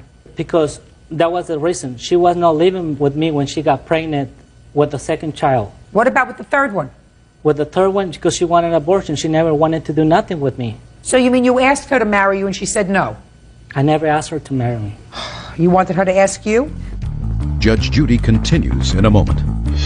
My dear Mr. Ortiz, Byrd didn't make your 5 children. You made your 5 children. If you can't afford to support 5 children, you don't make 5 children. Period. And later today, Miss Brooks says there was a terrible storm, and when she came down to check on the dog, she also checked on the equipment, and she doesn't know anything about anything. Correct. real cases, real people. Judge Judy. Jose Ortiz says his ex-girlfriend, Mary Palacios, owes for the cost of a trip to Disneyland. Mary says Jose doesn't pay child support for their 3 kids. What do you want? Medical bills? Yeah, at least half of the medical bills and reimbursement for everything he kept. Because when I left him with only what I had and a few change of clothes for my children. Tell me why. Because I was already afraid of him, and I had it already. I got fed up. And when I asked him that I wanted the rest of my clothing, he told me that it was his property, that I had no right going back to his property. So I never went back. Only one time I went back with 2 sheriffs who escorted me in order to keep the peace. The only thing I ended up getting out of there as well was a few more changes of clothes, but I didn't get all of them. He kept the majority of them. But I left of them your because, clothes? Yeah, of my clothing. And I've seen Where's him her wear clothing? a few of my pants. The only thing I have is this that she left on my card. That's it. I'm sorry, that is a lie. Just a second. Now tell me about the furniture. Did you keep all the furniture? Yes, I do have all the furniture, Your Honor. Who purchased it? I did, Your Honor. And what about her? She didn't purchase nothing. What was she doing? Just home. She was home taking care of? The children, she didn't want to work. She put many excuses. Who's going to pay babysitting? I'll probably get the minimum wage. And then whatever I will be making, I will be spending on child care. That's what she told me. And? And she never wanted to work. Okay. Listen to me very carefully, madam. You have no claim for furniture unless you can demonstrate to me that you paid for it. Because the two of you were not married for whatever reason. When you're not married, there is no court that's going to say that we're going to equitably distribute this property. And as far as the medical bills for the birth of one of the children, your family court action that settles the issue of support should also settle the issue of medical bills, because he is required by law, once paternity is established, to go back and pay, in addition to his child support, the birthing costs of the children. Do you understand that? When we went to family law, I went to Child Support Services, and I asked them if there's somehow that they can make him pay for the rest of this, because I've already paid for like half of it. Let me see it. And they said what? They told me what I needed was a court order stating that he is... the father? Actually saying that he does have to pay half of it. Your Honor, she's claiming two bills. I have paid the one for Brea. The other one is from abortion that she had in the year 2000. Is that true? I've never had an abortion. Now, when we went to family law, he also signed his own stipulation saying that he would agree to pay half of it. Oh, he did? Yes. Only I didn't sign it because what he wanted me to agree on was joint custody, and that I didn't think was right, because they needed to be somewhere where, a stable home, not just Well, jumping. nobody's going to give him custody of the children if you say he's abusive, and you can establish that. Your Honor, I have joint custody, physical and legally, with my child. Really? Yes, I do. Show Not me. anymore. I don't have the court order with me, but I do have joint custody, physical and legal, with my child. Well, when are the children with you, sir? They were Thursday, Friday, Saturday, and Sunday. That way she can have the weekend. Is that right? No, it's going to change now, because he was found to be mentally unstable in family law, and also that it was founded that he was very controlling and abusive in our relationship. And now what he's going to get from now on is supervised visitation, Saturdays from 10 to 2, Sundays 10 to 2, and it has to be supervised. Is that correct, sir? I just want to know what the current order is. Is it for supervised visitation, or is it 4 days a week? It's current until the order kick in. When was the last time you saw your children, sir? Last week. When did you see them? Thursday, Friday, Saturday, and Sunday. And they stayed at your house? Correct. Do you have a copy of this order It's for not supervised? in yet because it just went through October 10th, and it's not in yet. Was he present? Yes, he was. Were you present when the court issued a ruling? No, the ruling that the judge made it on the 11th this month. And I was on court hearing on the 10th because I want custody of my child that she's been abusing so much. All right. When are they supposed to give you an order with regard to the child support? I have an appointment October 28th to determine who's going to have to pay and how much. Okay, fine. So I'm not making Your any Honor, I order. have a court hearing yesterday for one of my childs, and my child support with my daughter was dropped to 0 because I can afford the payments. Also, I've been using my credit card to pay for some of the stuff that my child needs. Sir, I would suggest that what you do is you find another way of making a living. Did you walk into the courtroom today? Yes, I did. Did you walk into the courtroom today? Yes, I did. Have you been standing there for 20 minutes? Yes, I do. You haven't been using crutches or a cane. You've been standing there. You're going to turn around and walk out? And you're speaking. Is that right? Yes. Then what you have to do is to find a job, sir, that doesn't require the use of your back if your back hurts you. You have to find another way of earning a living. I just got my license permits from the California. I'm For going what? to start to sell computers. I haven't even started my business. I have my permit, my state. So you're going to start a business? I'm going to start my own business, yes, Your Honor. Good. You mean instead of getting a job so Yes, that she Your can Honor, attach your because salary? Are these the only 3 children that you have? I have 5 children, Your Honor. Where are your other 2 children, sir? The other one is over there on the same town where I live. One of them is right here on LA. How old are they? The oldest one is 10 years old. The other one is 8 years old. You send their mother's child support? Yes, Your Honor. When was the last time you sent money for those 2 children? On my last paycheck that I got. Which was when? I believe it was like on the 15th. Of what? Of this month. You told me you didn't get a paycheck. You told me you haven't been working in a year. Yes, Your Honor, but my sole income is the permanent disability that I'm collecting right now, and they basing my child support on that. And then she's expecting me to pay child support too on top of supporting my other 2 children. Listen, my dear Mr. Ortiz, Byrd didn't make your 5 children. These 2 gentlemen didn't make your 5 children. You made your 5 children. If you can't afford to support 5 children, you don't make 5 children. Period. End of discussion. He supports his children. I support my children. We don't want to support your children. And if you can't support 5, you don't have 5. You have 1. real cases, real people. Judge Judy. Jose Ortiz says his ex-girlfriend, Mary Palacios, owes for the cost of a trip to Disneyland. Mary says Jose doesn't pay child support for their 3 kids. Mr. Ortiz, you get 0 from this lady. And madam, start life afresh. You have 4 children. Hopefully you can get some child support from him because you are not blameless in this whole thing either. Yeah. You know, you had 1 child, then you had 3 more with him. Bum, bada bum, bada bum, right? You're not married. How old are you? 25. 25. Not smart. Not smart. You have certain responsibility. Yes, I know. So, and you brought your troubles home to your mother because she didn't anticipate having to start rearing children now, I'm sure, at her stage in life. That's true. What you have to do is you have to realize you made a mistake, put a period, and move on. Do you understand? Yes, I do. Good. Goodbye, folks. Parties are excused. You may step out. He can't control me anymore. That's it. That's the bottom line. Then with you, because you just have money, you don't have money to throw you away. I was always too afraid to have him arrested because he always told me if I did have him arrested, he'd bring me down with him. She put me like a boogeyman. Boo! And now the next case. All parties in the matter of Snyder versus Brooks. Step forward, please. 25-year-old hairstylist Jamie Ginsburg Schneider and her husband, Richard Schneider, are suing their neighbor, insurance agent Aaron Brooks, for destroying their entertainment system. The Schneiders say Aaron was watching their home while they were on vacation. Mr. Schneider, the defendant is a neighbor of yours. That's correct, ma'am. And according to your complaint, you went away on vacation. Is this your wife? Yes, ma'am. And you had a house sitter there to take care of your dogs, and the defendant volunteered also to check on the dogs in the evening. That's She had a key to your apartment. According to you, when you came a time when you discovered that some entertainment equipment was either damaged and or missing or was substantial loss on your part for this entertainment equipment, some sort of game station, television receiver.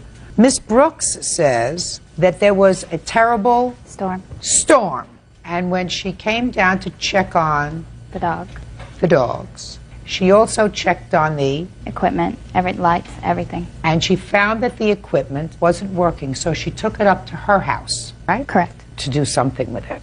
And she immediately, when questioned about it, put it back, and she doesn't know anything, right? Correct. Can I see the estimates for the damage? Yes, ma'am. The first one is the original receipt for the game center. That was the replacement receipt, and this Just give me what it cost to replace it. I believe the totals came to about $1,533. The game station was $213. Right. A television, $250, and for the replacement home theater, it came to $770.91. What's the home theater?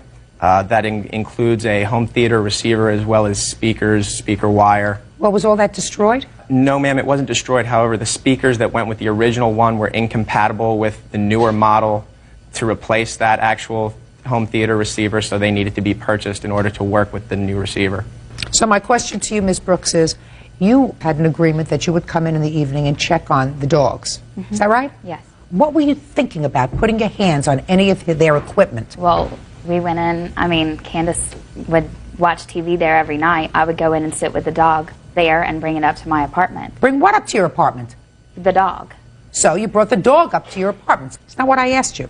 You took entertainment equipment from their house to your house, and I'm asking you why.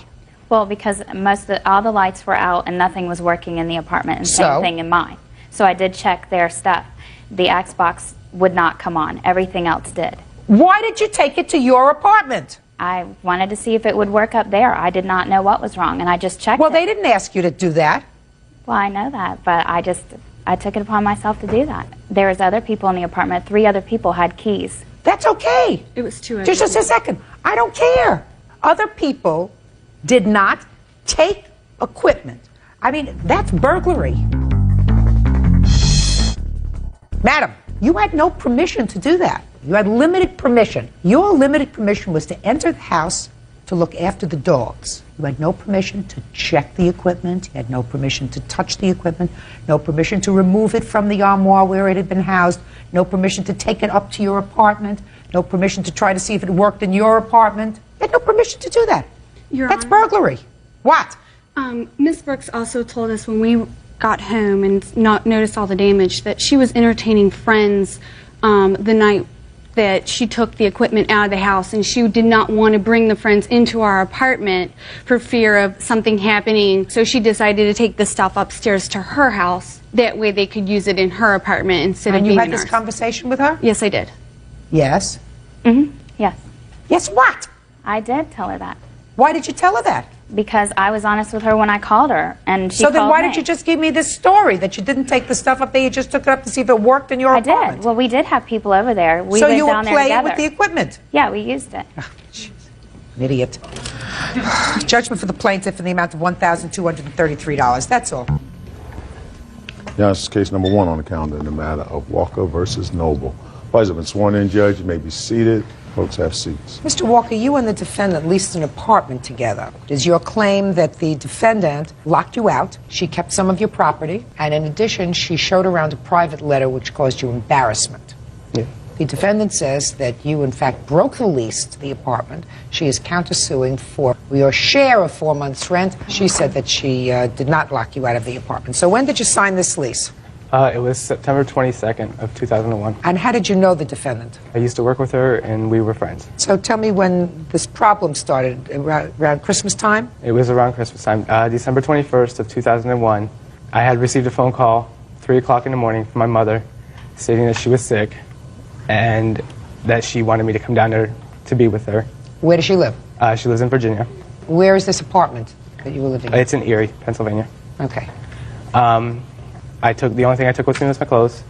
A few days later, my mom got better, so I was going to come home, and I received a phone call from Josie stating that I am no longer allowed in the house because she thought I moved out. How many days later? It had to have been like 4 or 5. In the month of December? In the month of December. No. Okay. Had you paid your share of December's rent? Yes, I was paid up until January. None of that is true at Just all. a second, I'm going to get to you in a minute. All right, how much was rent? It was $240. I paid $240 a month. Josie, give me your version of what happened. Let's see, December 20th, I spoke to him on the phone, and I asked him if he had his share of the rent money.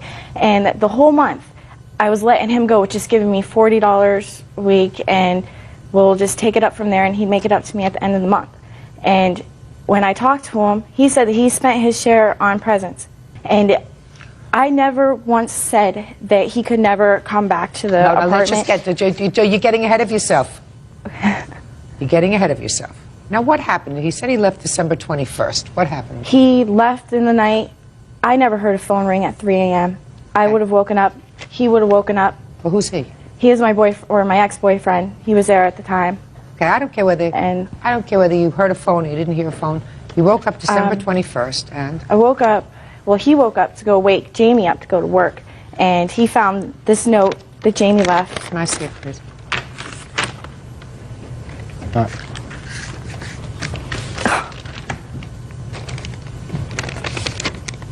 That is not my writing.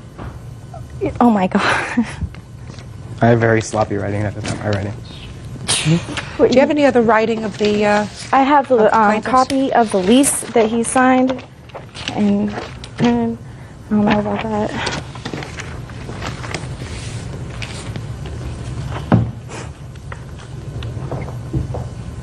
Well, but he's printing this. There should be a signature one right above my I see. signature. Oh, I see. Yes, you're right. I think you wrote this. Not writing. I think you wrote this, Mr. Walker. I'm just looking at the way you not only signed your name here, but printed it on your lease. It's exactly the same as the printing on this. Yes, it is. Okay. So you left. Yes. What items do you claim that Miss Noble kept of yours?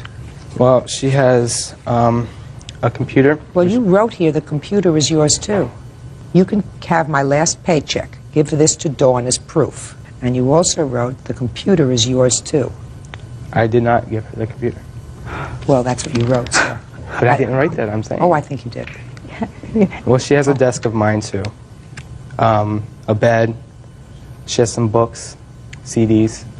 And when did you try to get back into the apartment, Mr. Walker? It was right after I got back. Okay. And you're on the lease? Yes, I am. Then you should have been let back into the apartment. Did you go to the police? No, I didn't know I could. Of course you did. If you have a lease to an apartment, you're on the lease. The landlord wouldn't let me back in there either. No, you go to the police. Put your hand down. I didn't ask for you. You know that you can go to the police if you're locked out of your apartment. Come. And they had the locks changed too. So what? The police go, they knock at the door, they say he has a lease to the apartment, he has the absolute right to be here, to be to the apartment. You were ready to go home in a couple of days. You go home. So I don't believe you, sir. He didn't go to Virginia. I have a receipt from my cousin who sent him money while he was in York, PA. I don't care where he went. I don't believe him. You want to tell me the second part of your lawsuit, sir? Second part of your lawsuit is about a letter. Yes. Miss Noble had gone through my room with all my stuff, and she had found a personal letter of mine, and she had given it to one of our co-workers, and in which in turn that co-worker had took that letter and spread it around work and customers too. Tell me about that letter. After he left that note, we waited a little while. He cleaned out the room, Jamie's room, and we found this little red binder that said, "Don't go through it." So we're going to go through it. Of course. And he found the letter, handed it to me, I read it, got a kick out of it, and the girl that I showed, he was going around saying that he slept with her, telling nasty stories about her, and it's like, she wasn't my best friend, but she was like a coworker, and it's affecting her reputation. So we invited her over, we showed her the letter, she said, "Can I keep it?" And I didn't care. And she kept it, gave it back, I don't know what I did. That's why, Mr. Walker, if you honestly wanted to get back into your apartment, and I don't know where you went, because you had valuable things in there, things that you didn't want shown around, that's why you go to the police and you get all your stuff. When, for the first time, did you decide to get back your stuff? It was right after I got back. No. Which was what month? December. In December? Mm-hmm. So what did you do? I called her and So I what said, did you do? Did you go to court in December? Did you go to court in January or February? What'd you do? No, I waited because she said she was going to take me to court first. And I never got anything back, so I filed Why the should case. you? Listen to me. Because she said she was going to. Mr. Walker, you're not an unintelligent person, are you? No. You're locked out of your apartment, you go to the police, you say, "I have to get my stuff, my computer, my private He stuff." was I never went locked out. away in the middle of the night to help take care of my ailing mother. He was never locked out. I didn't get the locks changed until about a month ago. Not even, like 2 weeks ago. What happened was he left a note in my mailbox telling me to call him on a cell phone number, and I told him, "Why don't you just give me like $500 and I won't go to cops and I won't go do all this stuff so I can get the rest of my money back, because I really wanted to avoid this." Judge Judy continues in a moment. It doesn't give her the right to spread it around work. That's my personal information. I showed a girl that you lied about. And later today, Show me. Well, what do you think you were coming here for? Waltz lessons? No. Show me where you had paid off the bills. real cases, real people. Judge Judy. Jamie Walker says former roommate Josie Noble owes for the return of his belongings. Jamie also says Josie defamed his character. Go ahead. May I say something to that? Who are you? I'm Sarah, Jamie's friend. He's staying with me at the current moment. Sure. On the date that Miss Noble is talking about, when she had called, it is my cellular phone. She was really rude to me, ranting and raving about different things, saying that she was going to harm Jamie and that she was going to have What did people she after him. say she wanted? She wanted to talk to him. She wanted to talk to him now, and I said, well, he's unavailable at this moment. He had called her back, and they had talked about it for a couple hours, and I was at work for a couple It was like hours. an hour, approximately an hour. Yes. They had worked out to where she had said that he could not come get his things. She had also called me before on my cellular phone telling me that, wondering where he was at, and told me that he was not allowed to get his things and that they were hers now. That was not what was said Can I on the say phone something? at all. At all. I called there and... Whatever. I don't know what this letter said. I don't have this letter, unless somebody has a copy of the letter. Do you have a I have copy of the proof letter? that it was about, what it entailed. And it was left in your house? It was left in the apartment, yes. Right. Which I find that you left. But that doesn't give her the right to spread it around work. No, That's no. my personal information. May I say something? I showed a girl that you lied about. You Yeah, may she not. works for It them. doesn't lend anything. Neither did her statement lend anything, but I thought maybe it might. I was there a lot, like around through everything that happened, so. Spare me, will you please? He is suing for the following: for the return of his property. What personal property? A computer? A computer. A desk? A desk. A You have his bed. desk? He doesn't have a desk. All there was a little nightstand thing. It's a stand. And a bed. And a couple books were left. Fine. Where are those things? The stand is still in the apartment, the bed is still in the apartment, and the books are still there. Great. I have my Great. videos too, and my CDs. What about his movies? There are no CDs. There's probably like 2 movies I think I still might have, but 15. no CDs. Not in. Okay. So what I'd like you to do is get the boyfriend to help you pack up his bed, his little nightstand, his books, and his videos. Pack them up. Put them out on the front of the house 5 days from today's date. He has 3 hours, from 12 to 3. If you're not there between 12 and 3 to get your bed, your nightstand, your books, and your videos, she has the right to get rid of them. Do you understand? Yes. Now let's get to the issue of the rent. Okay. You left the premises, and I find that you had no reason to leave the premises. Even if she locked you out, you had the right to get back in there, and I don't find that she locked you out of the residence. So from the time you left in December until the time she found a roommate, you are responsible for half your rent. Can I say something on that? Yes. Her ex-boyfriend now, he was living with us from the time that he moved, or that we moved into the apartment, until the time that I left, and after that, I know he was still staying there, as I know of. When you moved in September, was he living there? Yes. So that you knew he was living there? Yes. So? But that was your arrangement in September. He didn't move in afterwards, right? Right. So stop complaining. You have to pay until she... Who was your new roommate? She just recently moved out. She was my cousin's cousin. And how many months did she live there? 4 months. When did she move in? Or 3 months. When did she move in? I don't need her name. March. So the month of January and February, is that right? He wasn't there, and then you had a roommate in March. Is that right? Because he was gone for 4 months before I got her to move in. Doesn't sound right. $480 is what you owe her. Do you understand? Yes. However, we're holding the $480 until you get your property, which is going to be on the order. Do you understand? I think she might have only been there for 2 months, or... Fine. So that's still only 2 months. Do you understand? Yes. Good. I don't care whether you agree with it or not. Do you understand it? That's all. But he was... maybe I shouldn't have went to go visit my mother. He's such a liar, and so is she. Nothing but a bunch of little lies, and I'm so glad that they're out of my life. And now the next case. All parties in the matter of Fair versus Wharton, step forward, please. 21-year-old bank representative Jessica Fair is suing her ex-fiancé, 23-year-old medical equipment repairman Neil Wharton, for his share of a joint loan. Neil is countersuing for a lost engagement ring. Miss Fair, you and the defendant were engaged to be married, and there came a time when you and the defendant became inundated with bills, credit card bills, etc. So you went to your mother, Yes. and you asked if she could help you out with a loan, Yes. so that you could clear up all of your debts, and you would pay her back. Yes. You and the defendant would pay her back. Is that right? Yes. And your mother gave you $8,000. Yes. Then you and the defendant broke up, and the engagement was off. Now, you're not seeking half the money from the defendant, but according to you, you're seeking only the amount of money that was attributed to his bills, his personal bills that were paid off from this loan from your mother. Right. Is that right? Yes. Mr. Wharton says that there was never an agreement with him and your mother for this loan. So far, is that right, Mr. Wharton? And he is counterclaiming for the value of the engagement ring, which he says was never returned to him. Correct? Yes, ma'am. Who was present when the discussion of the loan came up with your mother?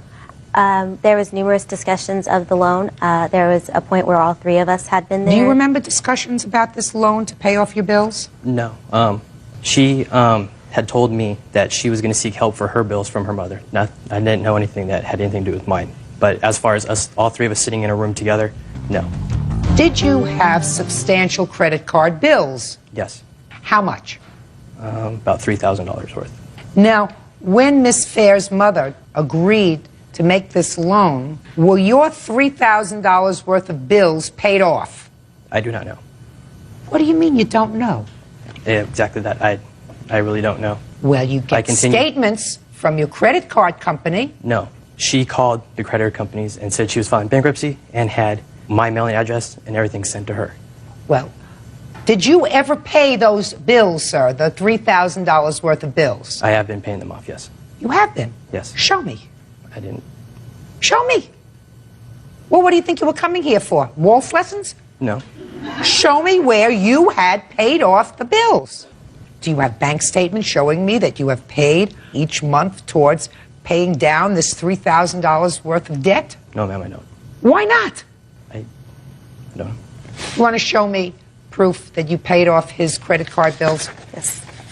On the front is a spreadsheet showing everything that he owes and account numbers linked to either him or jointly, and some pay stubs with the bank statement.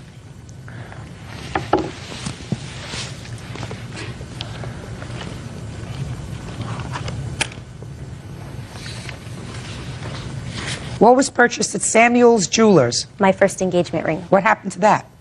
He has it. Is that right, sir? Yes, ma'am. Xerox Credit Union, is that you, sir? It was a consolidation loan. When we split, she decided she was going to take that loan, and I was going to take a wedding loan that we took out for $5,000. What was that used for? It was to pay off her other ring that she got. That's not true. Well, what was it used to pay off? I believe we paid the DJ, and we put a down payment on the reception hall. The consolidation loan actually paid off the ring. Is that right, sir? Not that I know of. I believe it was with the MBNA wedding thing that we took out. Have you been paying on that loan? On the MBNA, yes, I have. You have proof of that? No, I don't. Did he take over that loan, $5,000? I am still receiving statements on my part saying that the loan is past due, so... Are you also a co-signatory on that loan? Yes, I am. Oh, you in trouble. Now, Miss Fair, what happened to the second engagement ring? The second engagement ring... Look at me. I'm sorry. What happened to the second engagement ring, Miss Fair? The second engagement ring was purchased in April 27th, 2 days before my birthday. We financed it jointly, and I paid that with the consolidation loan. So I'm asking you where the engagement ring is. I lost it. I don't have it.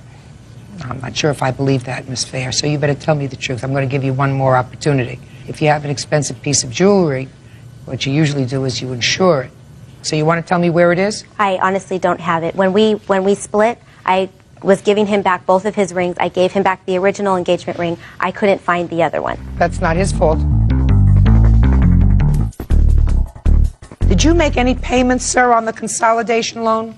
We were paying from a joint bank account. Is that right? Yes, it is. So he actually paid for part of the ring? Yes. Okay. And how much was the entire ring? I have a receipt for it. It was $2,144.63. All right, Miss Fair, listen to me very carefully. I believe that Mr. Wharton is responsible for his own bills, and since he does not have any proof that he is currently paying off on this $3,000 credit card debt, I find that the $3,000 that you actually paid off of his credit card debt, he should be responsible for.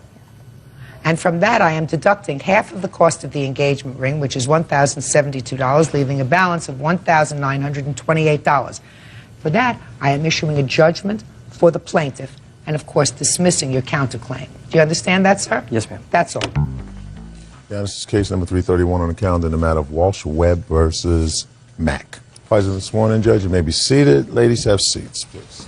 Mr. Walsh, for some reason which you will explain to me, you were visiting the defendant. You're a neighbor of hers? Yes. And you had with you a backpack. Yes. It's your claim that you left the backpack in her house and she refuses to give it back to you. Yes. And within that backpack, among other things, were your girlfriend's jewelry, rings and diamonds and valuables that you alleged that you were taking to be cleaned? Yes. Is that right? Yes. So you're suing her for $2,000, the return or value of the property. The defendant says she didn't know what devil you're talking about, that you came into her apartment to use her phone, you didn't leave anything there, and she's counterclaiming because she said you and your girlfriend have been going all over town calling her a thief, among other things. How long have you been her neighbor, Mr. Walsh? For 7 months. Okay, and how long have you been living there, Miss Mack? Since '98. Is this an apartment building? Yes. Now, on what date do you claim you were visiting Miss Mack? This was like the 22nd. Well, prior to this incident, I visited her several times on different occasions. What were you visiting her for? We were just hanging out, talking. having drinks. You were friends? Yes. Did you become friends before or after you moved in? After.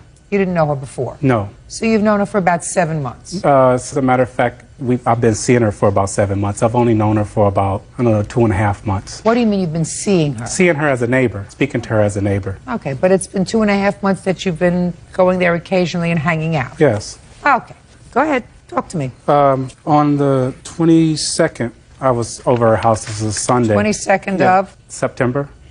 Go ahead. It was a Sunday. I didn't know at the time that I had a warrant out for my arrest, which when I left her house, I got picked up on that warrant. For what? It was just something personal with me and my family. Something me and my family is going through. Like what? A domestic violence. Okay.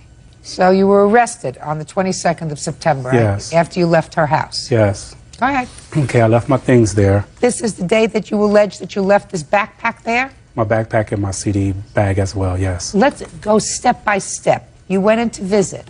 Yes. How long did you stay? I was there for several hours. What were you doing? We were just hanging out talking. And then it was time for you to leave? No, it wasn't time for me to leave. I told her I'd be back. I stepped out for a minute. What did you step out for? To go home. To go home for what? To go home and see my family, just to go home. I had seen my daughter and I was worried about her and I went home. But in the process of me going home. Just a second. Yes. How old was your daughter? 17 months. When you left your home, or where was your daughter? I never left home. I was always hanging out with her until I left. That's when I got arrested. What do you mean you went to see about your daughter? I went to go check on my daughter. Who was with her? Her mother. The same mother that was having you arrested for domestic violence? That one. Raise your hand if that person is in the room today. Right here. But I don't. Keep going. Keep going, sir. Basically, I went to Basically, jail. I'm not getting the whole story, and I want to tell you something. When I don't get the whole story, that is not a good thing for you. So let's go. You his wife? No. His girlfriend, the mother of his 17-month-old? Yes. You were having him arrested for domestic violence, is that right? Yes. He's next door hanging out with the neighbor, according to him, and in his possession is a backpack containing all your jewelry. Is that right? Yes. That you were taking to have cleaned. Yes. You understand what I mean when I'm not getting the whole story? Stupid isn't written here, sir. I had already had. Stupid is not written here. Oh, God. Keep going. I love it as we make it up as we go along. So you got the jewelry that's in the backpack that you're taking to have clean that belongs to your girlfriend who was in the process of calling the police to have you arrested. Keep going. Keep going. So you go and you check up on your 17-month-old daughter, and what happened? You got arrested. I got arrested. Next. I called Juanita from jail and told her that I was arrested to give my things to my mother because I knew she wouldn't give them to her.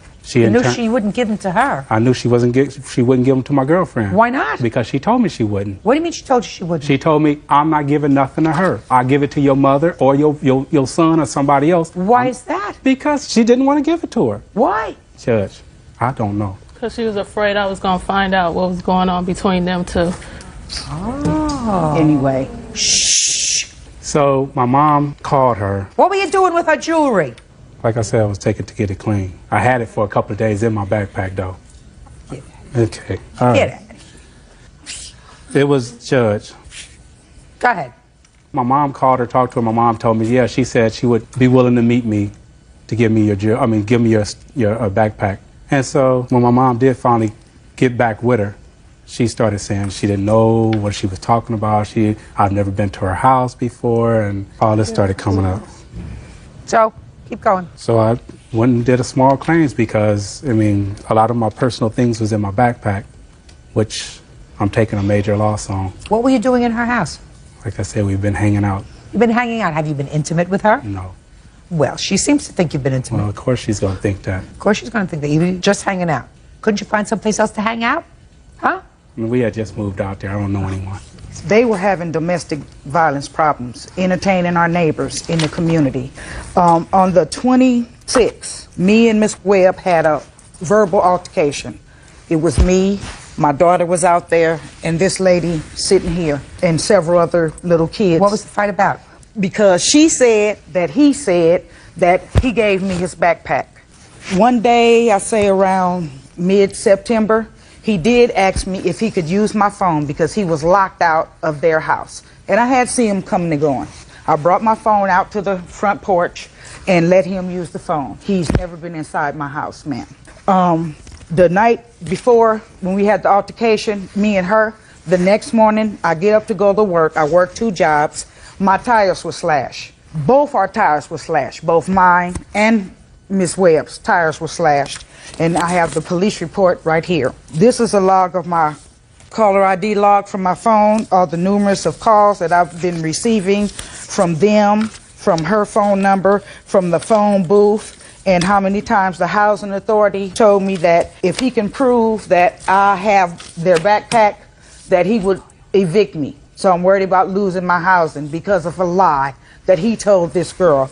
And I had to have my phone number changed within 3 days of each other because of the calls from them. Okay, now, Miss Webb, how long have you been with him? 5 years. In the 5 years that you've been with him, how many times has he been in jail? Twice. When? Ooh, a year ago. For how long? For a year. For what? Possession. Of what? Of controlled substance, marijuana. I'll leave it with the possession of controlled substance. Okay? That I believe. Okay. When else was he in jail? And domestic violence. What does he do for a living? At the time, he's not working. When was the last time he had a full-time job, 9 to 5? A month ago. And how long did he have that job for? About 2 weeks. When was the last time he held a job for more than 3 months? 9 to 5, Monday through Friday. Right before he went to jail a year ago. So how does he support himself? Want to tell me that? He gets a check. He gets a check from what? From the state. What's the nature of his disability? That I don't know. Mental, I don't know. You have to ask him that or to get the check. No, why do you get a check? For mental. For what? Just have problems, Shauna. But I would like to say something. Yeah. I do have a surprise witness that will let you know. I'm here. That I'm will ready. let you know. I'm ready. That will let you know that we've been knowing each other for some time. Fine. Bring in the witness. Thank you. The person's name? My mom, Joan Walsh. She had a conversation with her on the phone, and at the time they had a conversation, she said she will return her items. And at the... Bring her in. Walsh? Your Honor. Just a minute. Oh, okay. All right, Miss Seth.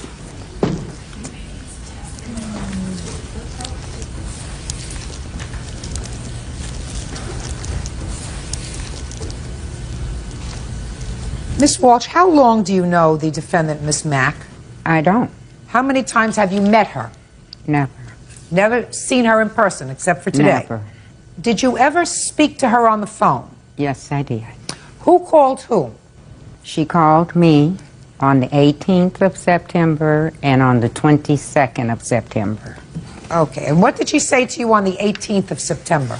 That she was a friend of my son's. She asked me, was he there? I asked her who was calling, because I'm the mother of 6 adult children. I don't answer any questions. And I asked who was calling. Oh, I'm a friend.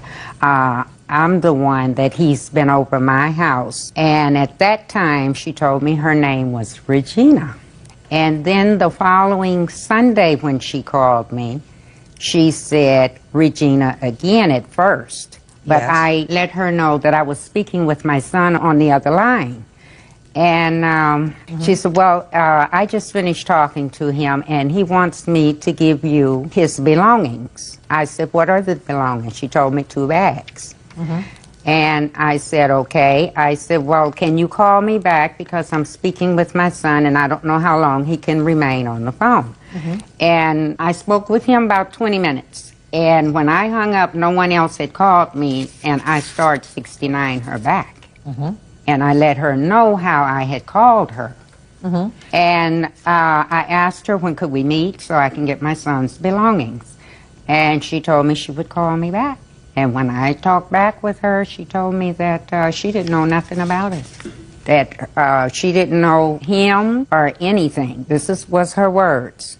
Then a couple of days later, I had gotten her number, and I called her on the 25th. And I asked her... Where did you get her number from? From my son. Well, I thought you said you star 69 the number. That Sunday. I understand that. Yeah. that Sunday. But Just a second, but I understand that. But that was a person who identified themselves as a person by the name of Regina. I know, but when I click back over from my son, yes, he told me who she was, and then I told her. He told you, but she said, or the person who called you said their name was Regina. I know. And twice, both times that the person called. Her name's not Regina. I know, but what I'm saying is when I click back over to let my son know that she was on the other line, this is when he said, not Regina, Mom, he said Juanita. And when I clicked back over, and she just said yes, and a couple of days later, she said, oh, Regina's my friend down the road or something, you know. Did you speak to her on the phone? No, ma'am. Never. Judge Judy continues in a moment. He told your story. I don't believe that you're in the process of having him arrested for domestic violence and he's schlepping your jewelry to a jeweler to have it cleaned. That's the first lie. Everything else after that is downhill. Real cases, real people. Judge Judy. Horace Walsh is accusing neighbor Juanita Mack of stealing a backpack that contained his girlfriend's jewelry. Horace says he was taking the jewelry to get cleaned. Okay, I'll take a look at it. This is where she starts 69 at, the highlights when she called her.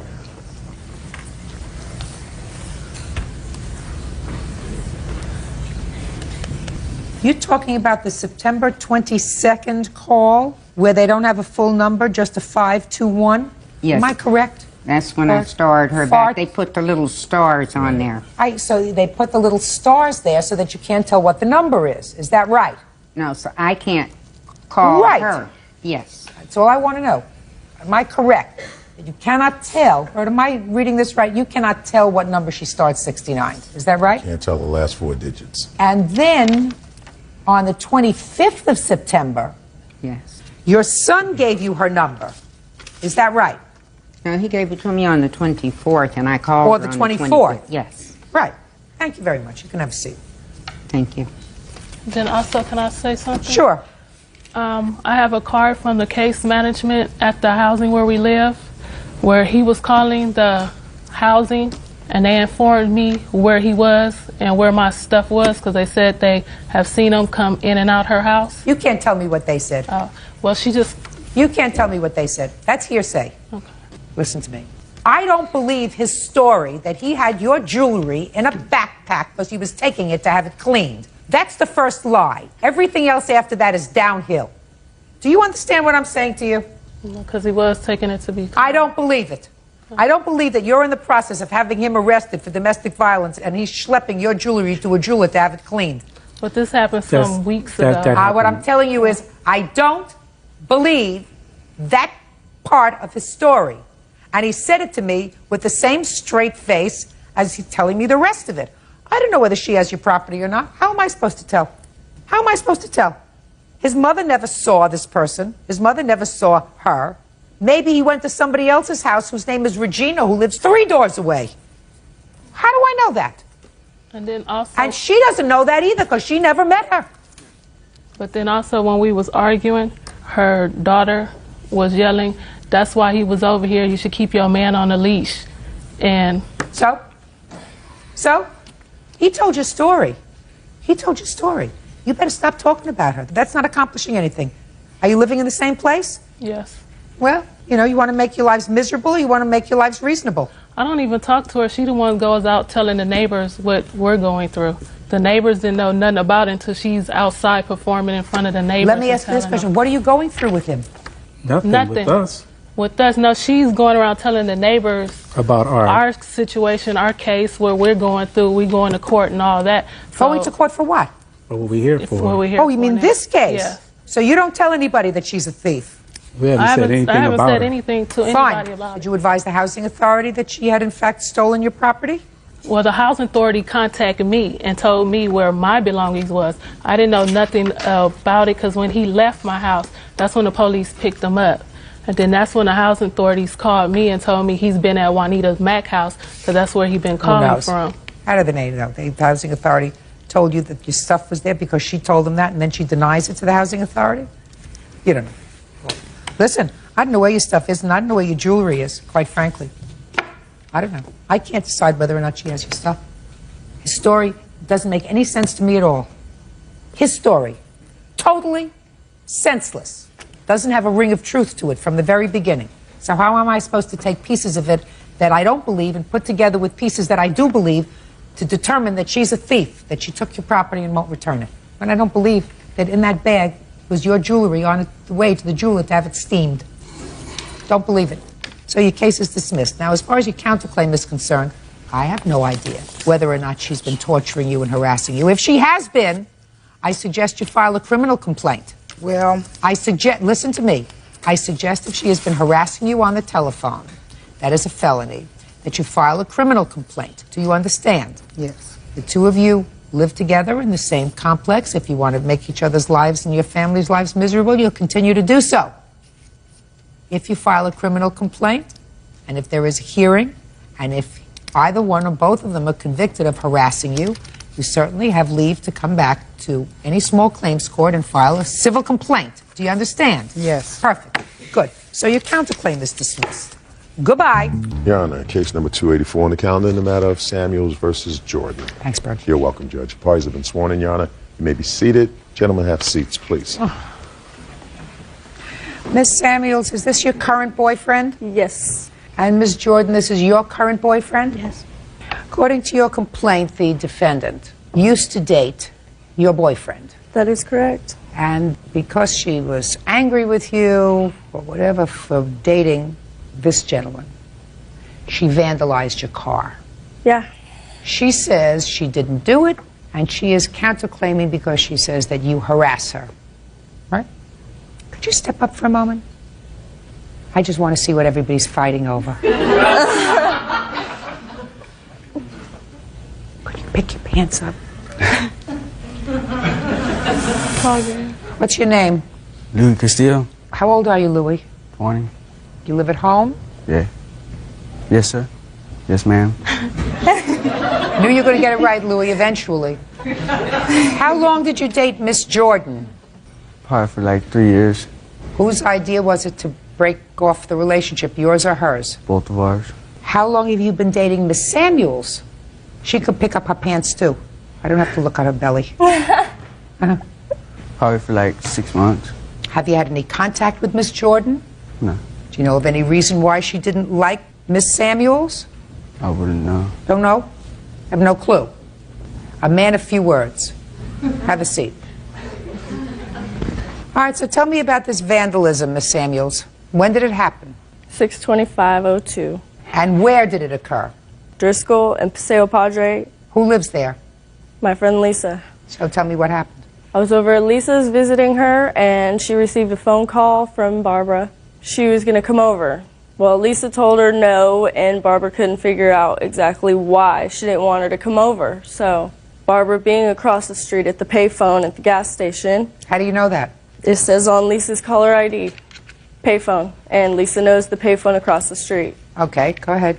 Well, she noticed my car being across the street. How do you know she noticed your car? Because she knows my car. How? I don't know. Okay, just tell me, don't tell me what she noticed, what she saw. Just you tell me what you saw and what you heard. Okay, so she called Lisa's house. Is that right? Yeah. And Lisa told you not to come over. Yeah, that time. I mean, I'm reading your answer because your answer seems to verify that. And you went over anyway. She called me earlier in the day and told me to come over. I said, I got to finish getting ready. And then I called her from the payphone and said I was there. She said, don't come over. And I said, okay. And then he got on the phone. Louis? Yes. And he said, I'm going to meet you across the street. I said, why do I need to meet you for? And then they hung up on me. So I went to her apartment and I knocked on the door. You went to Lisa's apartment? Yes, and I knocked on the door. So you knew at that point that Louis was there? Mm-hmm. Did you hear Miss Samuels there? What happened when she came over? She was banging on the door saying for me to come out. She said, come out here, someone kick your ass. Why don't you come out here? So then, according to you, she knew you were there? Yeah. Oh, okay. And you did not come out? No. I see it again. Thank you. What happened next? I received a phone call after Louis had left to get her out of there. Louis went outside? Yeah. Louis, did you see her when you went outside? Louis? Yes, ma'am.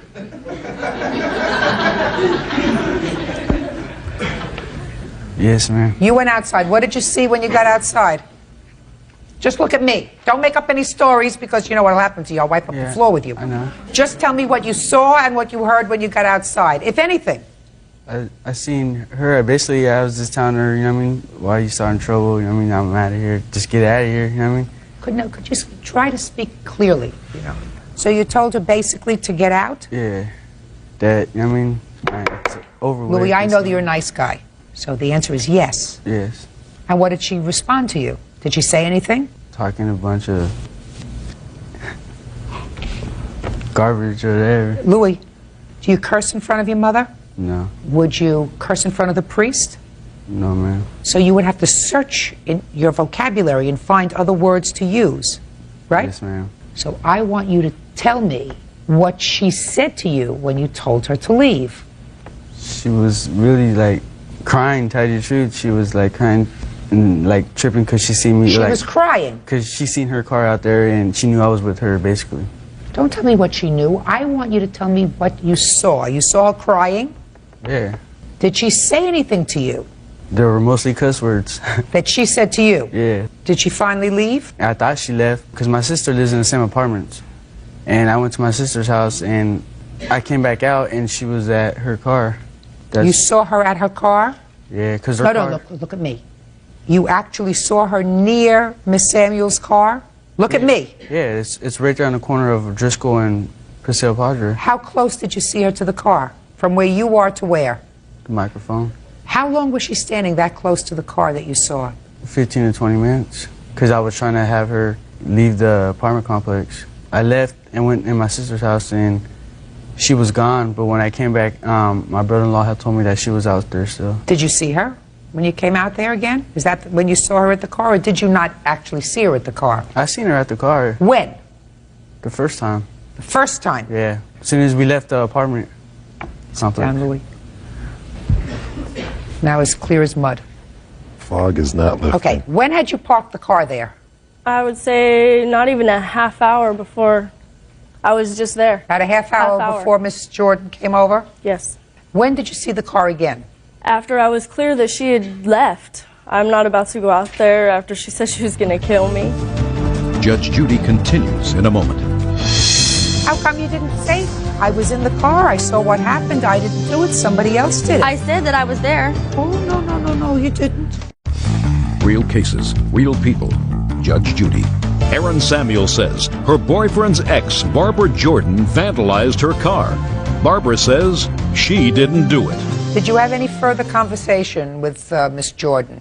She had called my cell phone and told me to come out and look in my car. She called you on your cell phone? Yeah. After When? the incident happened, right after she did it and left. Okay, good. And then you went out and saw what damaged the car. Let me see it. This is of the windshield, and the police report says how they examined the vehicle themselves and took pictures, but I don't know how to get those pictures.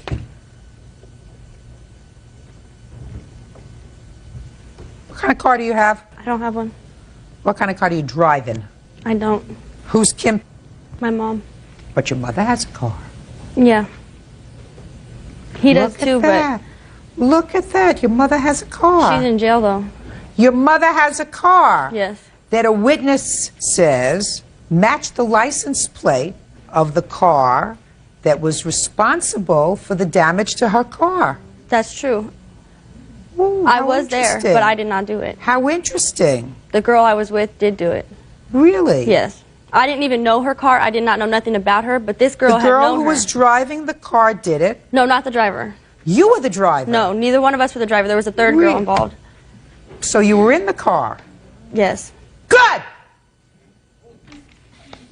How come you didn't mention that in your answer? What? How come you didn't say, I was in the car, I saw what happened, I didn't do it, somebody else did it? I said that I was there. Oh, no, you didn't.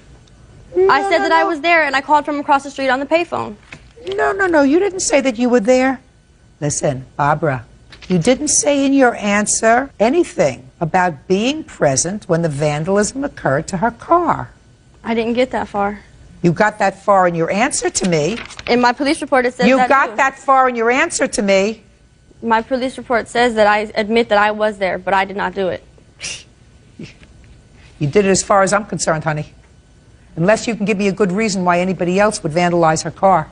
Because the other girl knows her, and she said that she was saying things about me, and she said, how are you going to let it ride? How are you going to just let her? I'm like, I don't really care, because I broke up with him. He was in jail. I broke up with him, and I was staying with him. I don't care that they're together. I don't care about none of that. And I am not jealous of anything. Why would I care? Tell me how you got to be in a car with somebody who vandalized her car and what this other girl had against her. I do not know what she had against her. I don't know either. All I know is the car I don't have belonged, nothing against her. All I know is the car belonged to your mother, who you tell me is where? In jail. In jail. It has nothing to do with none of this. All right. Tell me no more. Give me the estimates on the car, please. The estimates on the car are on the police report. Where's the windshield? This is the restraining order. I asked you for one thing. I said, give me the estimate on the car. The complete and total cost is at the very last. What year car is this? 2000. Was the car repaired? No. Why not? Don't have the money to repair it. I didn't plan There's no on- insurance on the car? No. Who owns the car free and clear? Me now. It was just paid off recently. When was it just paid off? Not even a month ago on my Well, birthday. if it was just paid off a month ago, that means that when this happened in June, you had to keep insurance on the car because there was a money lender involved, so you had to keep insurance on the car. But I didn't want to pay a $500 deductible that I didn't have to get the car repaired. Just a second. I'm going to love this. You had a $500 deductible in June, is that right? Yeah.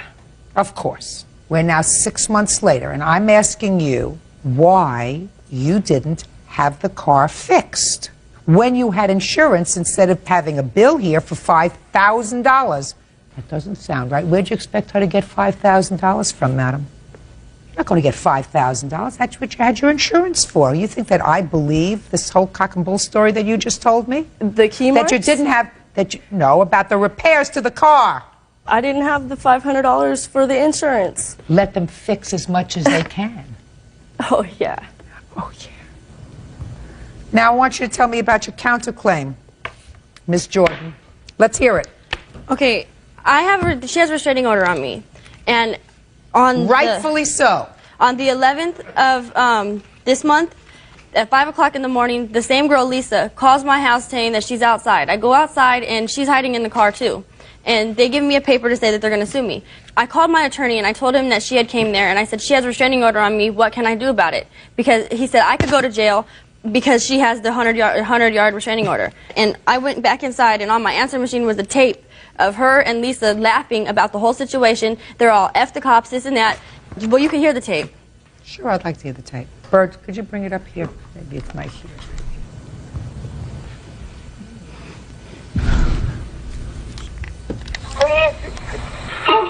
Okay, I'm gonna hit this. Put it in my phone. I have my phone. Talk about a fast getaway, huh? They're all laughing. Yeah, hello. I can't. Oh my god. Oh my god. No. Does it get better? It's just basically how they're laughing and how they came to my house. They're laughing. They came to your house. They served you with a small claim summons. And she's not even supposed to be on our property. Just a minute. You don't have a protective order against her. Is that right? Shh, listen to me carefully. Do you have a protective order against her? Not yet. I'm in the process of getting it. Who handed you the summons? Lisa handed it to him. So Lisa never served you? No, but they were at my house at 5 o'clock in the morning. Fine. They can be at your house at 3 o'clock in the morning. No, they can serve can't. you with a summons. Yeah. Your counterclaim is dismissed. It's not harassment. And in I any have- event, and on your claim, listen to me carefully. You should have had your car fixed when you had insurance. However, I'm not going to penalize you for stupidity any more than $4,500 worth, because I am awarding you $500, which would have been your out-of-pocket expenses had you had your car repaired when you had insurance in June, when this incident happened. Do I make myself clear? Yeah. Good. Goodbye. These are excused. You may step out. I have papers saying that my vandalism has been dismissed, saying that I did not do it. She was seen by people in the apartment complex. They called the police before I even got out to the vehicle to call them, and the description fit her. 22-year-old waitress Diane Grove is suing 33-year-old human resource manager Cecilia Alvarado for knocking out her teeth with a beer bottle. Cecilia says she acted in self-defense. Order. All rise. This is case number 212 on the calendar in the matter of Bro versus Alvarado. Parties have been sworn in, Judge. You may be seated. Folks, have seats, please. According to your complaint, Miss Bro, you and your boyfriend and the defendant were in a local bowling alley. According to you, the defendant liked your boyfriend. Yes, ma'am. And there was an altercation. According to you, the defendant assaulted you by smashing a beer bottle across your face, causing several teeth to be broken, and requiring a substantial amount of dental work. Correct. You're suing not only for the dental work, but also for your pain and suffering and lost wages. The defendant said you started it, right? No, she started it, Your Honor. That's just what I said. I know. Pay careful attention. So, when was this? August 22nd. Of this year? Of this year. And what time did this incident occur with the bottle? About 12:15. When did you first see the defendant in the bowling alley? Not until after I returned from the restroom. Ryan was at the bar purchasing a beer, and he was agitated. At what time? About 12 o'clock. Okay. And I went to the bar to see what he was yelling at somebody, and there she was. I asked her, you know, are we going to have problems every time we see each other? You know, can you grow up? You're 33 years old. And she proceeded to walk away, and we got our beers. We walked over to our table where our friend was, and there she was bad-mouthing me. Just a second. What was she saying? She said that she's going to get me and this isn't over, and, you know, I walked up to her. I'm like, can't you understand? You know, we just had a confrontation at the bar. You walked away. She proceeded to push me. I pushed her back, and then she hit me in the mouth with a beer bottle. Where was he? He was still at the bar buying our beer. Stand up. Tell me your first name. Ryan. How old are you, Ryan? I'm 20. How do you know the defendant? From like a general circle of friends, and you know we're cool. And what does that mean? I mean, cool? I don't understand. I mean, we talk to each other. We never had problems. You know, we're somewhat friends. And then me and Diane started dating. Did you ever go out with her no, socially? No, ma'am. And me and Diane started dating, and all of a sudden she's like, "Oh, I can be so much better than Diane. You can live at my house rent free. I'll take care of you." And had you had anything to drink before midnight? No, ma'am. Had your girlfriend? No, ma'am. Now you were at the bar. Had you finished purchasing those beers when this altercation took place? Before I could even get them, you know, they were getting into it, and I ran over. Just a second. While she was in the restroom, did the defendant speak to you? Yes, ma'am. What did she say to you? She said, I haven't seen you for a while. What's been going on? And I told her, I was like, this is not the time. I said, Diane's here. You know, things are going to happen if, you know, you're talking to me. We already told you we don't want you in our life, so you need to go. And that's when Diane walked out of the bathroom and seen us and walked up to see what was going on. And then she had this verbal confrontation with the defendant. Yes, ma'am. After she had the verbal confrontation, where did the defendant go? She walked towards the exit door where the table was, where my buddy was sitting, and Diane went to walk over there, and as she walked over there, you know, I was still standing at the bar. Then all of a sudden I seen security guards run over there. I seen them two going at it, so I ran over there. And when you say you saw them going at it, what did you see? I mean, like, I seen them face to face, and then I seen a struggle. That's all I seen. I didn't see the bottle or anything like that. Now, can you describe to me your girlfriend's face? When I seen her, her lip was busted. She's like, look what she did to me. These two teeth were broken, and this one just blood, and you know, and she was acting hysterical. What do you mean she was acting? What did she say? And she's like, I can't believe this is going on. I, you know, just kept talking, working it up, and that's when the security guards pulled us off to the side and said, wait for the officer to get here. What happened when the police arrived? They took our statements, and then... Do you have a police report? Yes, ma'am. May I see it, please? I have a police report of the incident that happened at the bar, and also of a phone harassment complaint. After we left the bar, she called and left him 4 voicemails on his pager. We called the officer and had him come back over to my house to listen to the voicemail. Okay.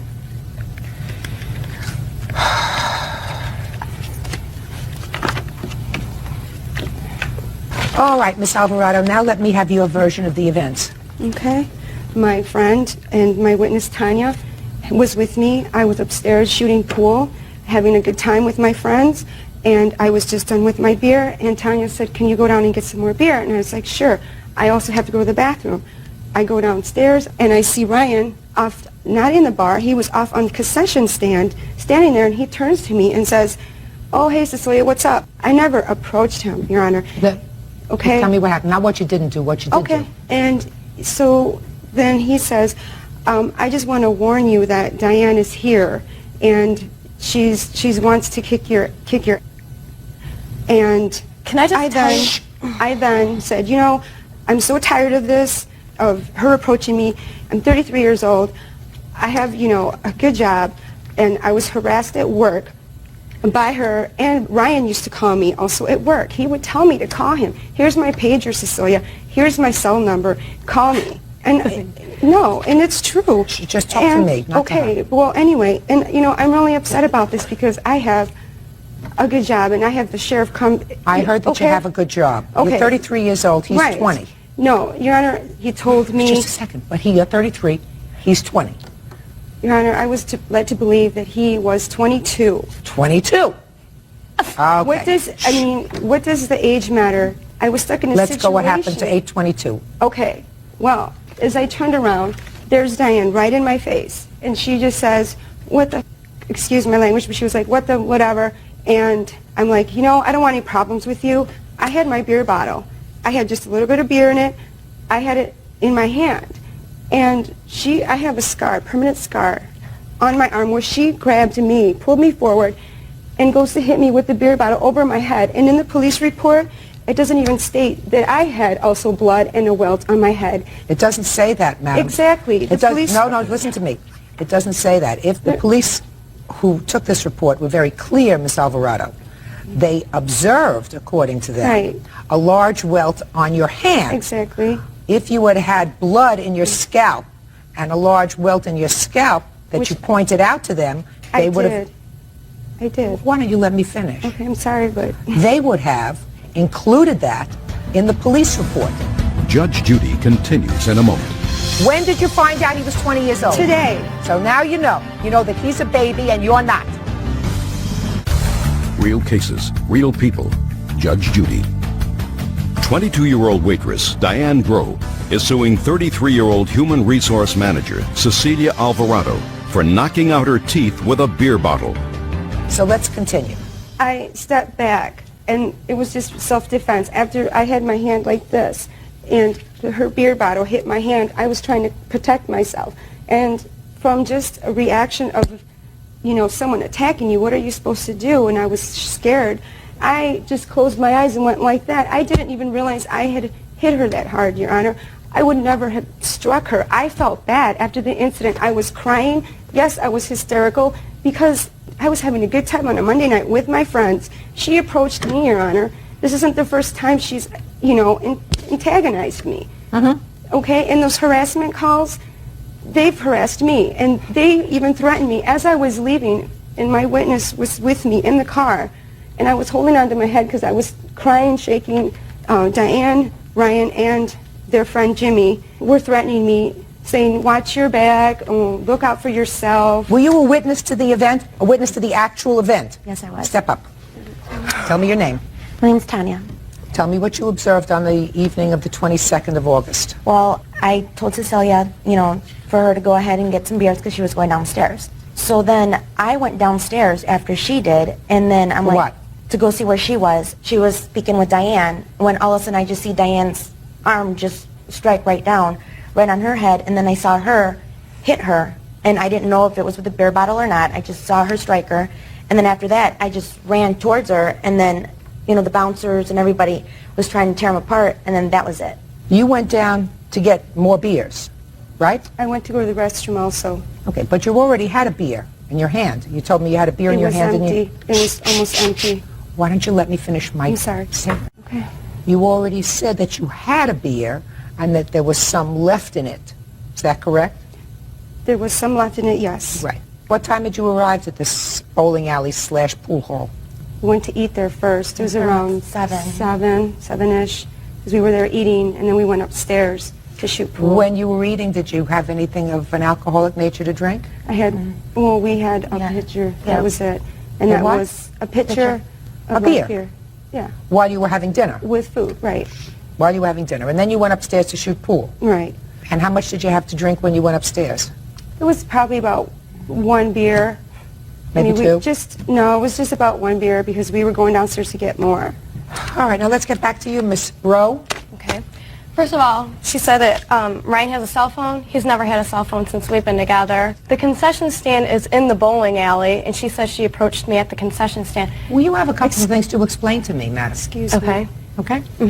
You confronted her, and I'm not excusing if what you allege happened the way you alleged it to happen. I'm not excusing that. But you confronted her twice. Not once, but twice. You sought her out. Initially, you told me you went up to her, got in her face, told her to leave you all alone, and then you followed her again.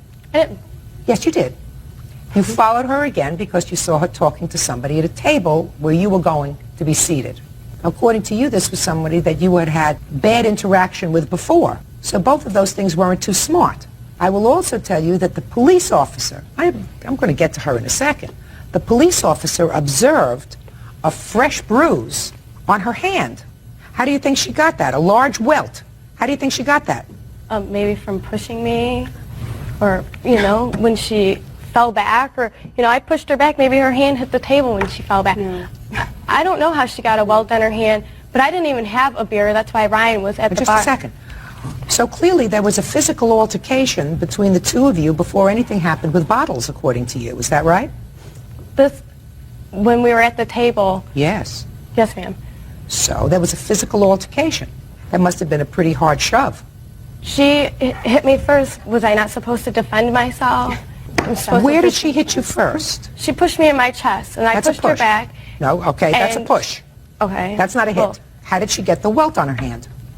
I'm really not sure how she got the welt on her hand. You certainly confronted her on both occasions, right? Yes, ma'am. Not smart. Now, my next question to you, Miss Alvarado, is this incident is over and you're hysterical. You're all upset, right? Right. So what's the first thing that you do? You go to your phone and you call him. No, I didn't. Oh, yes, you No, did. I didn't, ma'am. Oh, well, according to the police, you did. They threatened me as I was leaving, and they may have threatened you.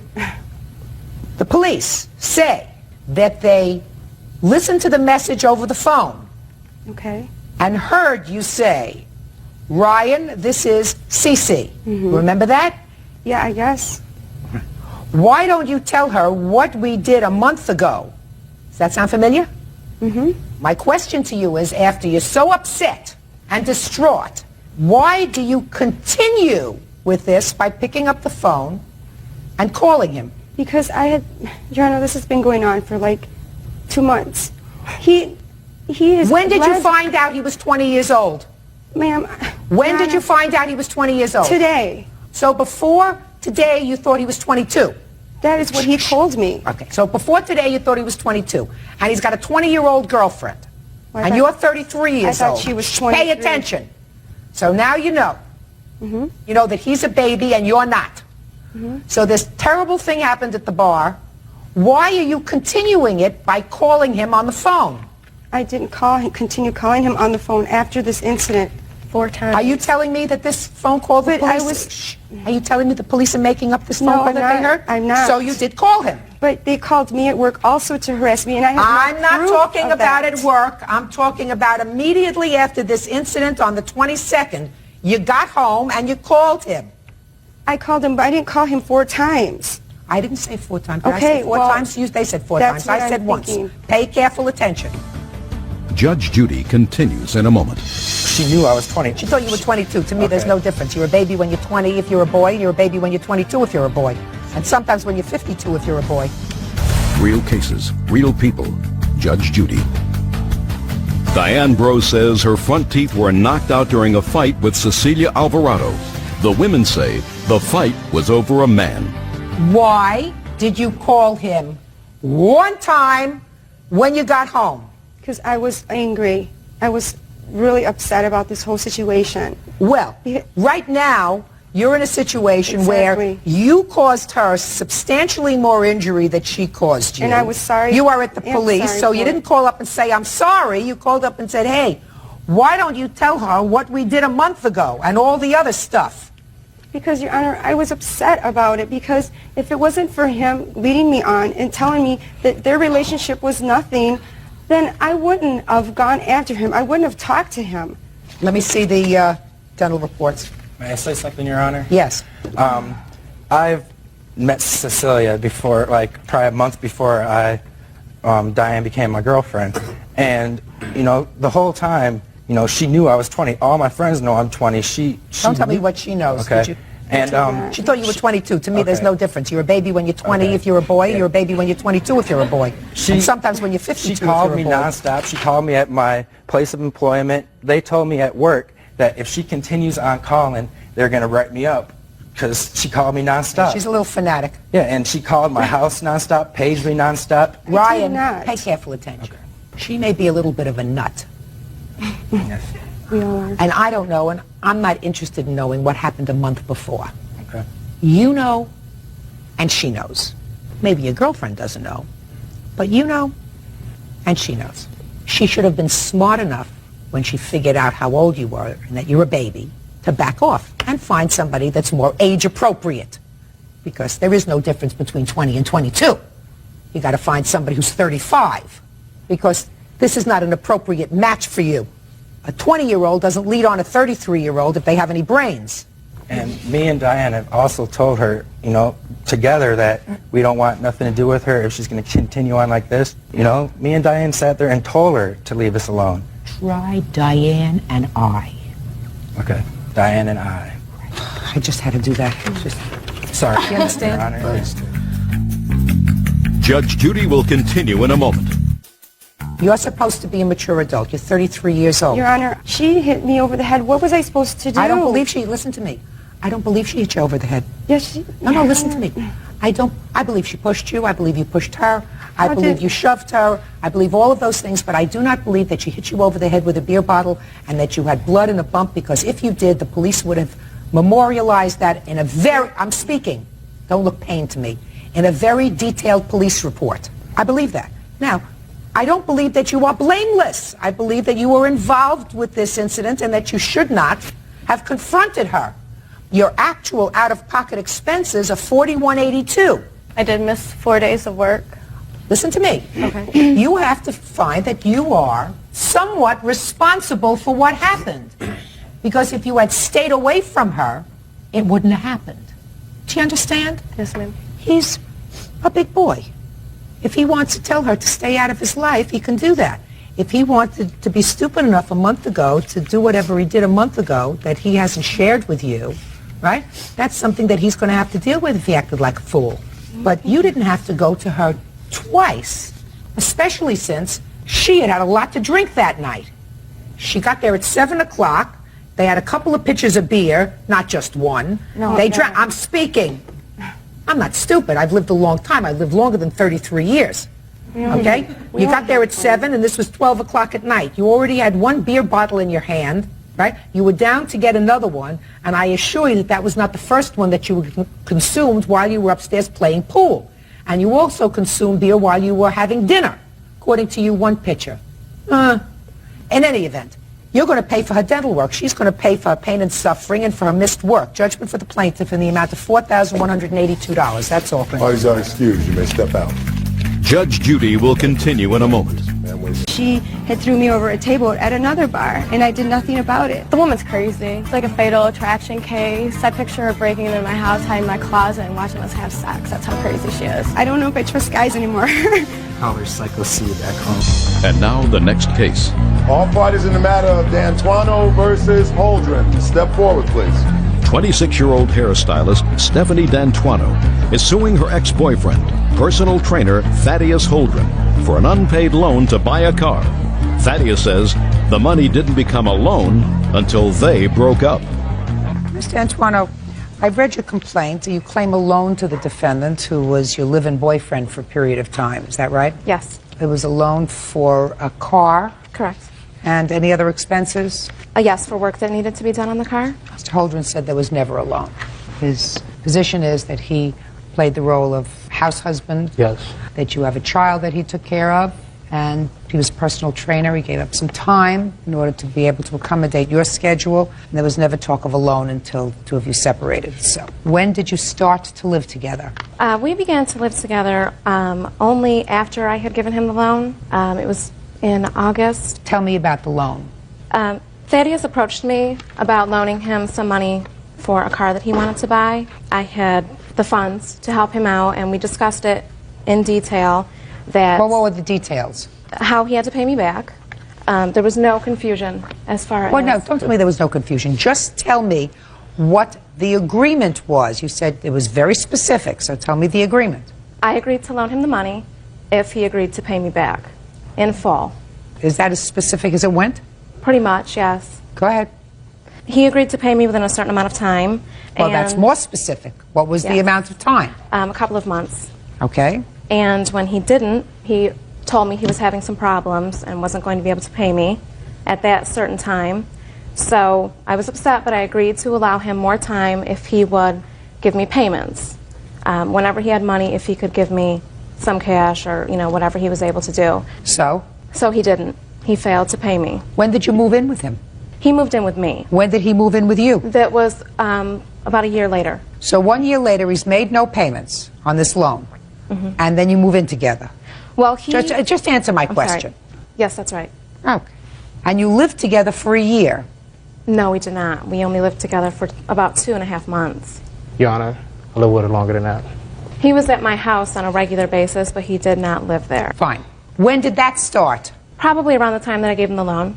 You know, he was staying there maybe a couple nights a week. More than a couple nights, Your Honor. That's not correct. It's over 2 years since this loan was made. Yes. And over that period, you have not gotten any payments. He did pay me $150. When? In April of 2001. Is that right, sir? I don't know if it was 2001, but I paid her $150. But that's not including everything I did for her and her son. You know, What did you give her $150 for, Mr. Holdren? Because, I mean, if I'm with her, or living with her, whatever, I expect to do something, you know. I mean, taking care of her son and taking care of stuff around the house and stuff. That doesn't answer my question, Mr. Holdren. What was the $150 for? Just for her. Well, tell me how that came about, the $150 payment. She gave me the money and things happened. Hold on. Mr. Holdren, you're trying to think about the right answer. I don't want you to think about the right answer, sir. I want you to think about the truthful answer. You said to me, I gave her $150 when I asked you what it was for. You did a song and dance. Now I'm asking you the circumstances surrounding you giving her this $150 in March. Well, if you say I don't remember what it was for or the surrounding circumstances around it, I will understand that. Well, I gave her money a couple times, so the $150 is like me giving her money on a regular. I mean, not on a regular, but I gave her money, you know, like any other boyfriend would do. It wasn't like I was giving her $2,000 or you know what I'm saying, like big money, but Do you remember the circumstances surrounding the $150 payment? The answer is either yes or no. Yes. Then tell me what they were. It was payment for money that I loaned him. That's not what I asked you. That is the conclusion. The circumstances? If you don't remember, say I don't remember. Remember that I will test you. If you don't remember, say it. If you remember, tell me. I don't remember. Did he give you any other money during the course of your relationship over the last 2 years? He paid me $100 after our relationship had ended. This was this past April. What was the $100 for? For payment from the loan that I gave him. Did you give her $100 after you separated? Yes. For what? That was for part of her thinking that I owed her all that money. So $100. That was part of me owing her the money. That was part of her thinking that you owed her the money from the loan? Right. Oh, good, that makes it easier. So you did, Mr. Holdren, make a payment to her for this $2,000 loan. Right. And you made at least one payment. Is that right? Right. And that was made within the past year or so? Yes. Now, I'm going to allow you in 30 seconds or less, Mr. Holdren, explain to me why this was not a loan and you don't owe her any money. Okay, I'll start off with this. We made an agreement when we met. Well, after we met, she has a son. He's 4. Well, he was 4 at the time.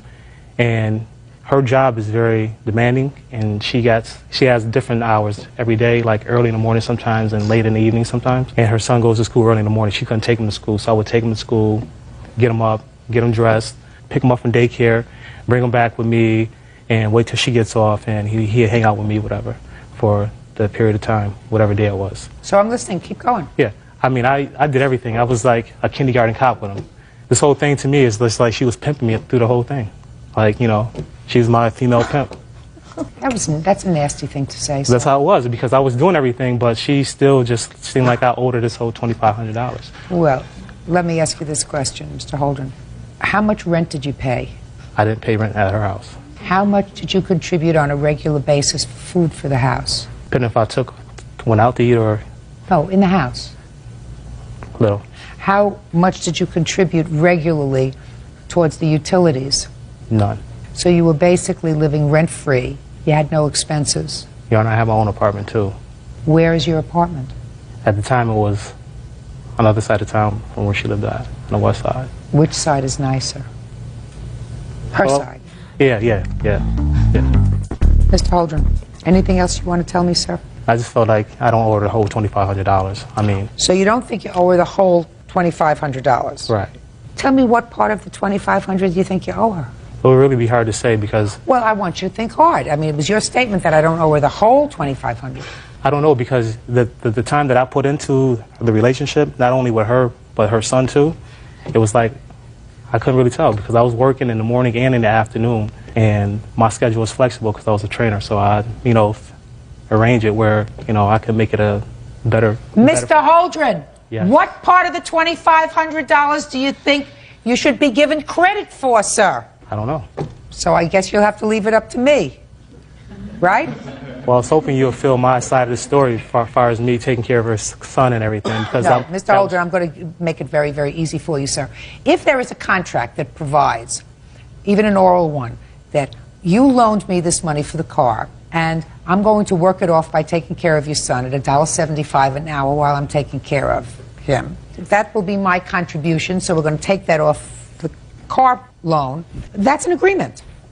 But after the fact, you don't make that sort of an agreement. You don't sit back there and scratch your head and say, well, I did all these things for her. Therefore, I shouldn't have to owe her that much on what was originally a loan.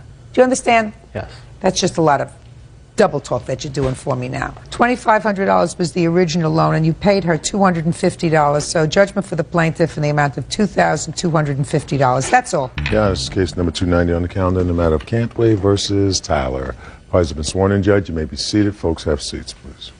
Ms. Cantway, the defendant is your sister. Yes. According to your complaints, she has a car that belongs to you that she refuses to return, and at some point in a dispute over the use of that car, your sister assaulted you.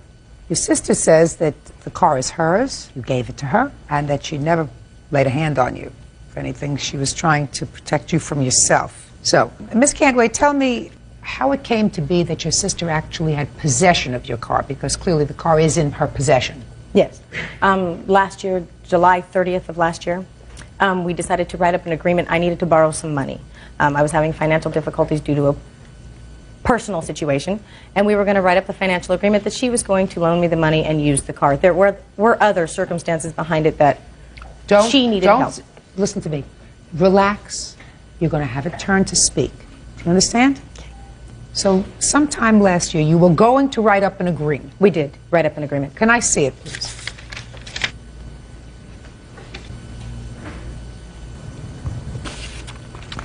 Now, when did you write up this agreement? 7/30/01. And what happened? Signed this agreement that you would let her use your 1991 Toyota Tercel and keep it as collateral for $600 loan. You say the loan never came about? No, the loan never came about. So, what happened next?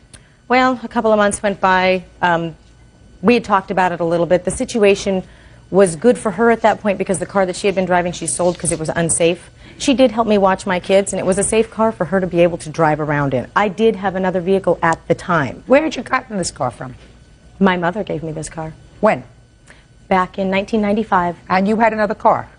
At the time that my sister was using mine, yes. What kind of car did you have? 1996 Camaro. So what happened a year later? Well, we had had a few discussions about the car. She was perfectly aware of the situation, that the car was to be used by her, not owned by her. She knew. Don't tell me what she knew. Okay, well, as far as my understanding, she knew. Just don't tell me what she knew. In February of the following year, I told her that my Camaro is going to have to go. I'm filing bankruptcy. Well, something happened to the Camaro prior to them repoing it on the bankruptcy anyway, but either way, it was going to go. I told her I have to have the vehicle back. We discussed being able to work out terms of sharing the vehicle so that neither one of us would be without a car. Let me ask you this question, Ms. Cantway. There came a time when you signed over the pink slip to the car to your sister. Yeah. When was that? I think that was probably about a month later, maybe. A month later when? A month later in? From the time that we signed the agreement. So at the end of August? Yes. Now, could you explain to me why you signed over the pink slip to your sister? Because at the time, I did not have a driver's license. And in order to insure the vehicle, it was extremely expensive. The insurance What do you mean company, you didn't have a driver's license? You told me that you had a... Yeah, I had a car, but that doesn't mean I drove it. You told me that you had another car that you were driving. I didn't drive it. I had another car. Why weren't you driving it? I didn't have a license. Why not? I made a mistake. Something I had to pay for. Has nothing to do with the situation of why I don't have my Tercel now. If it has anything to do with drinking, it has to do with the situation, because your sister says part of the problem was you're drinking, driving at the same time, and that the altercation that you had that resulted in you say you getting assaulted had to do with her trying to protect you and your children. So what I'm asking you is, you said you'd made a mistake that had anything to do with a DUI that you received. Yes, it did have to do with a DUI. Okay. So at the time that you gave her the pink slip for the car, that allowed her to put the car in her name. For insurance purposes. No. No. That's prima facie evidence of a gift. If you turn over the pink slip, it says that you are now the owner of the car. I thought I was getting a loan. But you didn't get the loan. I didn't get a loan. I gave her time to give me the money. She's supposedly getting a settlement. I needed the money to pay my attorney. She never got a settlement.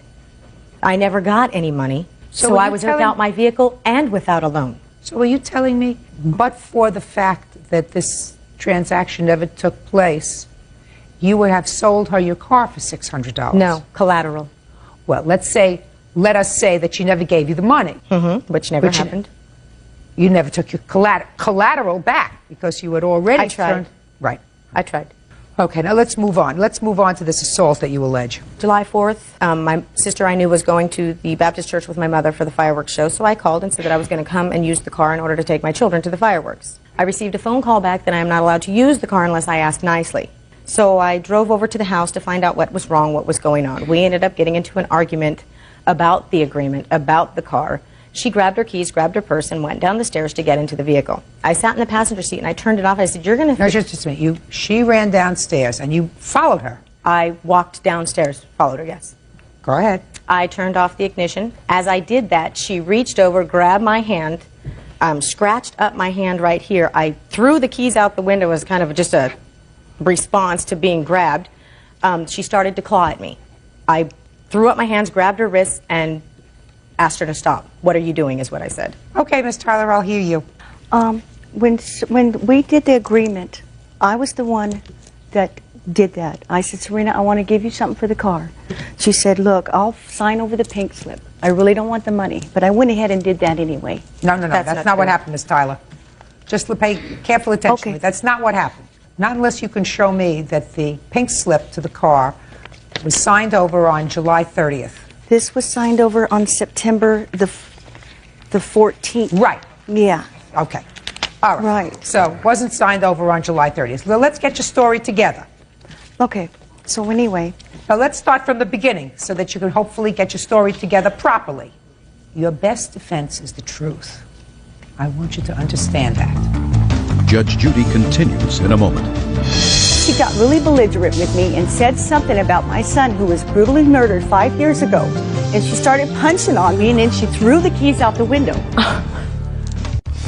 Real cases, real people. Judge Judy.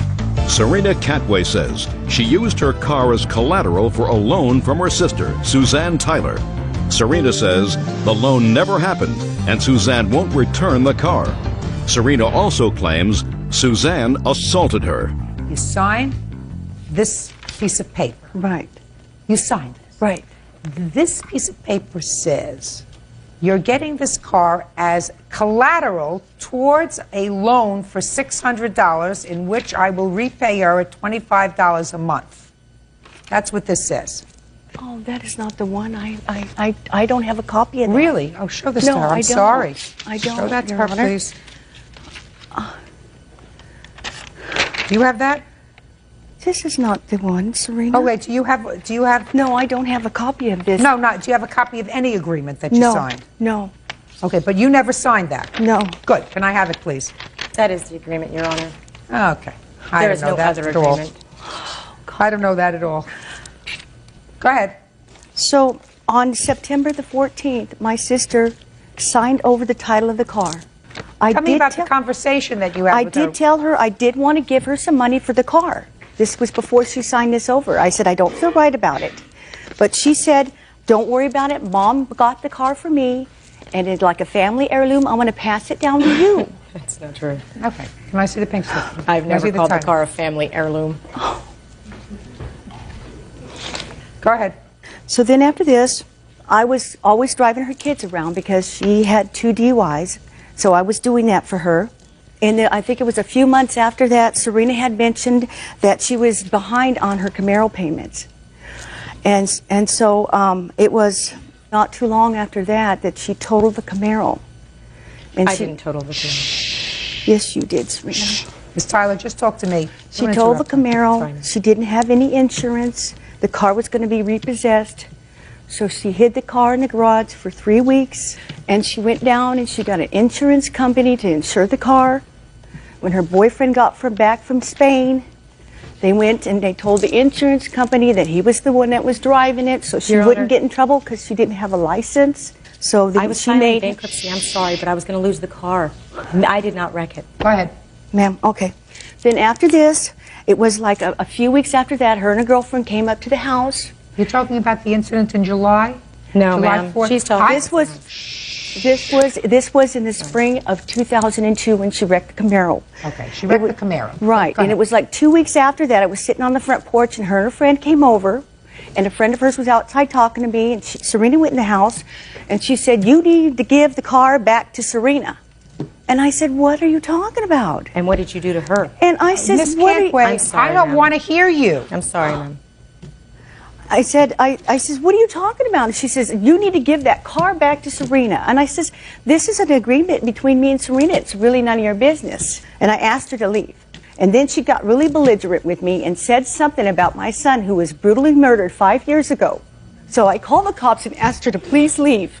Who said that to you, the friend? Yeah, her friend of hers. Friend. Keep going. So then I asked, Serena was there, and I came out. I said, Serena, I called the cops because I said, you got to get this woman off my property. Okay. So then I told Serena, I says, what is the deal with the car? Don't interrupt her. I'm not interrupting. She didn't I was interrupt. raising my hand. No. She didn't interrupt you while you were testifying. Yes. When she did once, I told her to be quiet, and she waited. That's what I'm telling you. Do you understand? Yes. I don't have to say it again. It irritates me to be irritated. I'm sorry to irritate you. Good. Real cases, real people. Judge Judy. Serena Catway says she used her car as collateral for a loan from her sister, Suzanne Tyler. Serena says the loan never happened and Suzanne won't return the car. Serena also claims Suzanne assaulted her. Keep going. So then I confronted Serena because she was there, and I said, what is the deal with the car? What is this about this contract that you're talking about? And she says, well, I was using that against Scott in case he wanted to get his hands on the car. And I'm going, what are you talking about? And I want the car back after you get your settlement. And I'm thinking, and I told Serena, I says, well, Serena, I don't know why you... What Ms. Tyler is she talking about?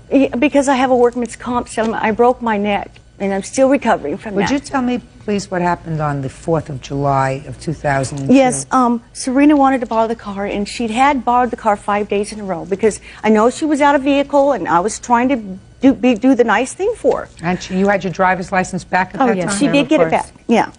So, but during that week, she had, I know this for a fact because she left the house and she drove the car twice drunk, and she let somebody else drive the car. So during that evening on the 3rd, I was sitting on the porch with family members. They were concerned. They said, you're going to have to not let Serena drive the car. So I said, well, I know this is going to be a problem. So the next day when she asked me to use the car, I said, honey, I got errands to run. I said, I'll try to arrange a ride for you, and we'll try to see what we can work out. Well, then she came over shortly after our conversation on the phone, extremely upset with me, yelling and screaming. I said, Serena, quit yelling at me. And then she brought up the contract, the $600. She kept it up, and I said, I've got to get away from here. So I grabbed my keys, and I began to go down the stairs. She followed me. She got in the car. She grabbed the keys. We were like this, and she started punching on me, and then she threw the keys out the window. And then when I waited, I had a second set of keys. When she went back upstairs, I got in the car, rolled up the windows, and I took off, and I went to my cousin's house. And I left town. I left town the following week because I got tired of the abuse, and I moved to Napa. Miss Cantway, I'm certainly hearing two diverse stories. I see that, yeah. My job is made very easy by the fact that neither of you dispute the fact that you signed over the pink slip to this car, not conditionally, not as a lien holder, but for all purposes to your sister. If you had signed it over to her and been a lien holder for $600, because that was the condition of giving it to her, that she would pay you $600 or give you $600, there would have been a lien on the car for $600. Yeah. But you did not. You signed it over so that she is now the owner of that car. Yep. So your lawsuit with regard to the return of the car is dismissed. With regard to the assault, since I find that this was her car and you had absolutely no right to get into her car, to pull the keys out of the ignition, to stop the car. Your Honor. I'm speaking. She says it's because you had either let someone else drive the car or nobody else family drove the I'm car. speaking, or people told her that you were driving the car while you were intoxicated. And if it's her car in her name, she is liable for anything that happens to the car. In any event, you had no right to get into the car, pull the ignition keys out, toss them out, and if she scratched your hand at the time that you were struggling over the car keys, she has a right to do that. Yes. Because it's her car. I had driven the car drunk, Your Honor. No, it doesn't make any difference. I took the dog to the vet to be put down, and I picked his daughter up from school. Let's say you weren't driving the car drunk. You still have absolutely no right to get into her car and touch her property, and she has the right to use whatever force is necessary to get your hands off the ignition keys. And if she scratched your hand while she was doing it, she scratched your hand. That's it. I mean, it's certainly very sad She that... neglected to mention to you what she did to the other girl who was supposedly so belligerent at her house. The other girl mentioned, why don't you give the vehicle back to Serena? It is her car. You know what she did to that girl? She grabbed her by the bottom of her neck and scratched her all the way up to her ears. Now, if this person that you brought to the house said something to her about her child who was murdered in No, the course they of the, said in the nothing course, about that. you were They would inside. not You do were that. inside. You were not outside. I when was that outside. No, I don't. Miss Cantway, the porch. I don't right believe there. a whole lot of what you're telling me. What I do believe is that you gave your sister your car because you had another car. You had no use to have for this second car. You had a newer car. I wish the I was newer. that I'm rich. speaking. The newer car got repossessed. You said, I want my car back. She said, I'm not giving you your car back. She said, but I'll share it with you. I'll share it with you. You use it when you need it, and I'll use it when I need it. And then you had an argument. No. And you want a court to resolve it as a family dispute. I don't intend to do that. Case is dismissed. That's all. Parties are excused. You're going to step out. She's got a lot of animosity to me, and it really hurts my feelings, and I wish she didn't have to come to this. I just found out the blood's not thicker than water. She was demanding and wanted it back, and it wasn't just going to work out that way for her this time. According to her, I'm the spoiled one that gets her way all the time. Well, obviously not, huh? Maybe somewhere down the road we can settle it. This is case number 260 on the calendar in the matter of DeGrace versus Rossi. Parties have been sworn in, Judge. You may be seated. Ma'am, have a seat, please. Mr. Grace, you rented a room from the defendant. The tenancy lasted 1 day. You want your money back, and in addition to your money back, you want some punitive damages you claim for invasion of your privacy. Mr. Rossi said you left of your own volition, you broke the terms of your tenancy, and you don't get any money back. Correct? That is correct. Okay. What kind of place did you rent to her, Mr. Rossi? Room inside of a privately owned home. You're the owner. Yes. So you rented her a room in your house with kitchen privileges, I assume? Correct. How much did you charge her in rent? $325. And what other money did she give you? First month's additional for utility expenses. How much did she give you in total? $575. Had you advertised for this room? Yes. Where? Buffalo News. Are you legally able to rent in your home? Correct. You are legally able to do that? Sure. She signed the lease? No. How come? There was no written contract. Why not? Didn't feel the need to. If you have a tenancy, then you have a contract. It says what your rent is, what security deposit, what it's for, that it'll be returned, what you're going to do with the security deposit, put it in an interest-bearing account. I mean, you want to There do was all no these... security. There was no mention of any security deposit, Your Honor. Well, what was the other $250 for, sir? Money that she chipped in for the utility expenses the first month. $250 for your utilities? Correct. What utilities cost you There $250? was no mention of any additional security deposit. Mr. Rossi, had you ever rented a room before? No. Never. No. Okay. Who advised you legally? No one. That's what I figured. Okay. Now, Mr. Grace, what date did you move in? January 1st. When had you seen the room? 3-4 days before it. And you spoke to Mr. Rossi? Yes. Who else lives in the home? His girlfriend. Just the two of them? Mm-hmm. Okay. How old are you? 19. Your mother.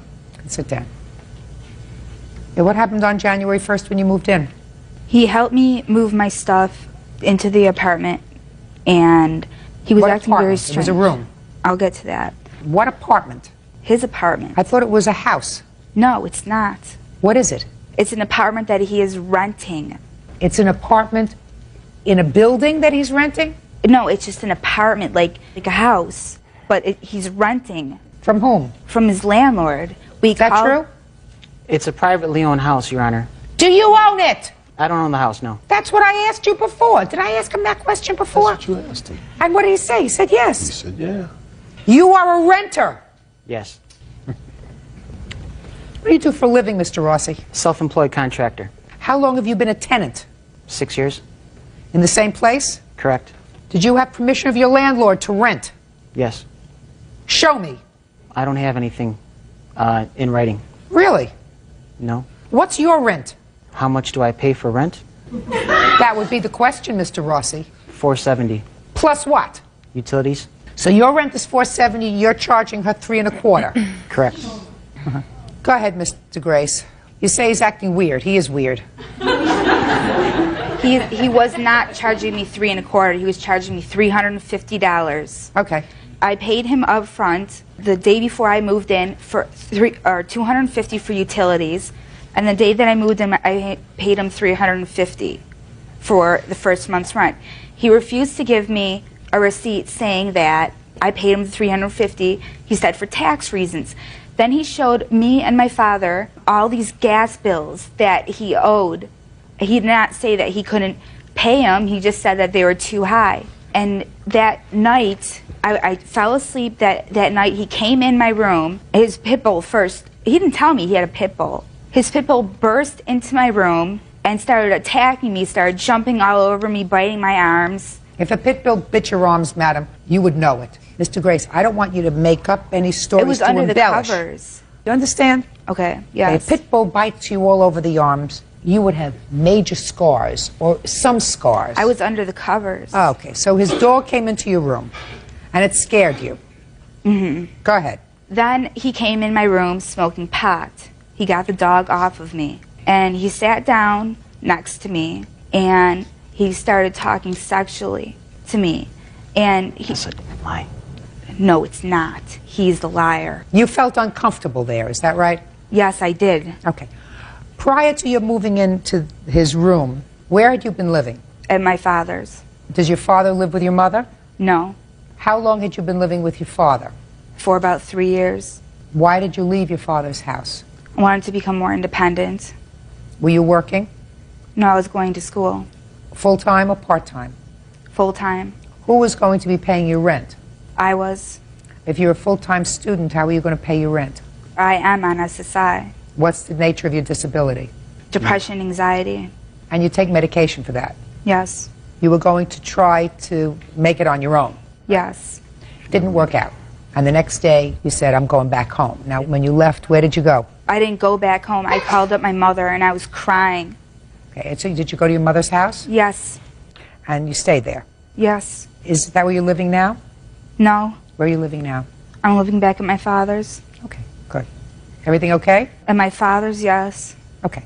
Now, Mr. Rossi, Aside from the fact that you illegally rented a room in a place where you were a tenant and you have absolutely no proof of the fact that your landlord gave you permission to do that, I'd like you to tell me what were your out-of-pocket expenses for the 24 hours that Mr. Grace lived in your house? Is not an answer, Mr. Rossi. Out-of-pocket expenses while she was there for 24 hours? Yes. There were none. Perfect. Then if she left after 24 hours, why didn't you return her money to her? Because I had to spend time to try to gain access to get myself a new tenant. If I was able to what have... What kind of nonsense did he just say? What kind of gobbledygook did he just put together? I'm not catching it. You're not catching it. You're not catching it. You are Mr. Grace. Judge Judy continues in a moment. You don't look like an unintelligent person. A little slimy, but not unintelligent. And later today... Tell me what they were. It was payment for money that I loaned. That's not what I asked you. That is the conclusion. The circumstances? If you don't remember, say I don't remember. Remember that I will test you. Real cases, real people. Judge Judy. 19-year-old Allison DeGrace claims former landlord Stephen Rossi caused her to move out after only one day. Allison says during her first night there, Stephen entered her room while she was asleep. Mr. Rossi, my question was, you illegally rented a room, she moved out, you had absolutely no loss as a result of her moving out. If you were aware of the fact, Mr. Rossi, that when she moved in, that she was on medication, a fact that was evident to me, then why didn't you say, look, this is not working out. She's unhappy. I'm going to give her back her money. I wasn't aware that she was unhappy, Your Honor. Listen, she moves all of her things into your house. She comes there with her father? Correct. With her father. I mean, if you're an intelligent person, you don't look like an unintelligent person, a little slimy, but not unintelligent. You understand that there's a certain dynamic here going on. This was in what month? January in Buffalo? It gets very cold, but I'm sure your brain thought out enough in Buffalo in January to understand that there's a certain family dynamic going on here. So if it didn't work out and she was unhappy, she was stressed, whatever it was, you say, here's your $600 back. I'm not out any money. It didn't work out, especially since you were doing something that was in violation of your tenancy. You probably fell behind in some bills, and you probably figured you could get somebody to shore up a little bit, and you did, and you got a $600. You managed to pay off the bills you were behind paying off, and you say you can't have your money back. Judgment for the plaintiff in the amount of $600. That's all. Parties are excused. You may step out. Everything he said was a complete lie. The girl's on lithium. She's on Prozac. She's only 19 years old. I'm not on heavy medication. I think she moved into a place. She moved out the following day. It's her loss. I'm not crazy. I think the girl's nuts. Model Amanda Van Geertree is suing the father of her child, retail clerk Robert Harris, for smashing her car window with his fist, injuring their daughter. Order. All rise. Yeah, this is case number 274 on the calendar in the matter of Van Geertree versus Harris. Parties have been sworn in, Judge. You may be seated. Ladies, have seats, please. Ms. Van Geertree, you and the defendant have a child together. The child is a couple of years old. It is your complaint that about 2 years ago, there was an incident with Mr. Harris, and you haven't been together since that incident, according to you. And there was an argument. You got into your car. Your daughter was in the car. It is your claim that Mr. Harris purposely broke the car window, causing the window to shatter all over you and your daughter, caused her to be injured, caused you to be injured, and caused the car to be damaged. Is that your complaint? As a result of him hitting the window, it happened. Mr. Harris says that the whole incident was your fault. What happened was an accident. He would never intentionally try to hurt his child. And this lawsuit is motivated by something entirely different. Is that right, Mr. Harris? Yes. Okay. So I want you to tell me how old your daughter was 2 years ago when this incident happened. 11 months old. Tell me about it. When we were walking back to go to the washrooms. Just a second. I don't know washrooms. Where were you? What were you At doing? a company picnic. And we were going to the washrooms, and his sister's ex-husband or somebody that he wasn't happy with was going to pick up the baby and stopping us and everything, and he went on walking and left me standing there giving me a dirty look that this person was holding our child. And I noticed he was drinking hard liquor, and he would not come out, and when he did come out, I said, I want to leave. You're going all over the place. You were at a company picnic, you decided you wanted to leave. I'm nervous right now. Okay. Sorry. You were at a company picnic. You decided you wanted to leave. Yes. What happened when you told him you wanted to leave? He started yelling at me to give him the keys, and I was saying, no, I want to just go get away from this situation because I see you're drinking. I'm just leaving. I want to take the baby and go home. And he said, give me the keys, give me the keys. What keys? The keys for the apartment. I was staying with him at the time. I gave him the keys back, and I was going to leave. He was telling me he wanted cigarettes that were in the passenger side seat, and he was pointing to them when the windows were up and I was going to pull out. And I said, no, you're not getting it, and I was going to drive back. Okay, so he saw cigarettes that were in the car. Yes. That were his, and he said, I want them. They were mine. They were yours? They were mine. But he said, I want them. Yes. And you said, you're not going to get them, and you started to leave. He said, no, through the window. And I started pulling out, and that's when he went like this. And he hit my slapped? car. I don't know if it was open hand or what. He went like this with the anger face. I looked at his face, and that's when the glass shattered. Glass on which window? On the passenger side front window next to me. Shattered in like 1,000 pieces. And I turned around. I was wearing glasses at the time, so it didn't get me. It got my arms a little bit, but not bad. I looked back, and my baby was bleeding really bad. And I couldn't help but be hysterical. And he threw the keys, and I was trying to run him back to get the baby out of the car seat. And I was screaming, she's bleeding, she's bleeding. He just kept on walking away. And he didn't care. He just went over to the side. Okay. You got the baby out of the car seat, right? Yes. And the baby went to the doctor or hospital? I signed a waiver not to have the ambulance in Itasca, Illinois, to take the baby. I was taking her to a hospital by my mom's house, and I rushed her to the hospital there. In your car? In my car, yes. So you got the glass, you cleaned the glass up? I couldn't clean it all up. They tried while we were in the ambulance. Okay, where was he? He was being taken by the police, talked to, and put in the police car. I have police reports. Can I see the police reports, please? On the right side is this police report. This previous police reports of his battery was on the left. And I have doctors. I just want to see this incident.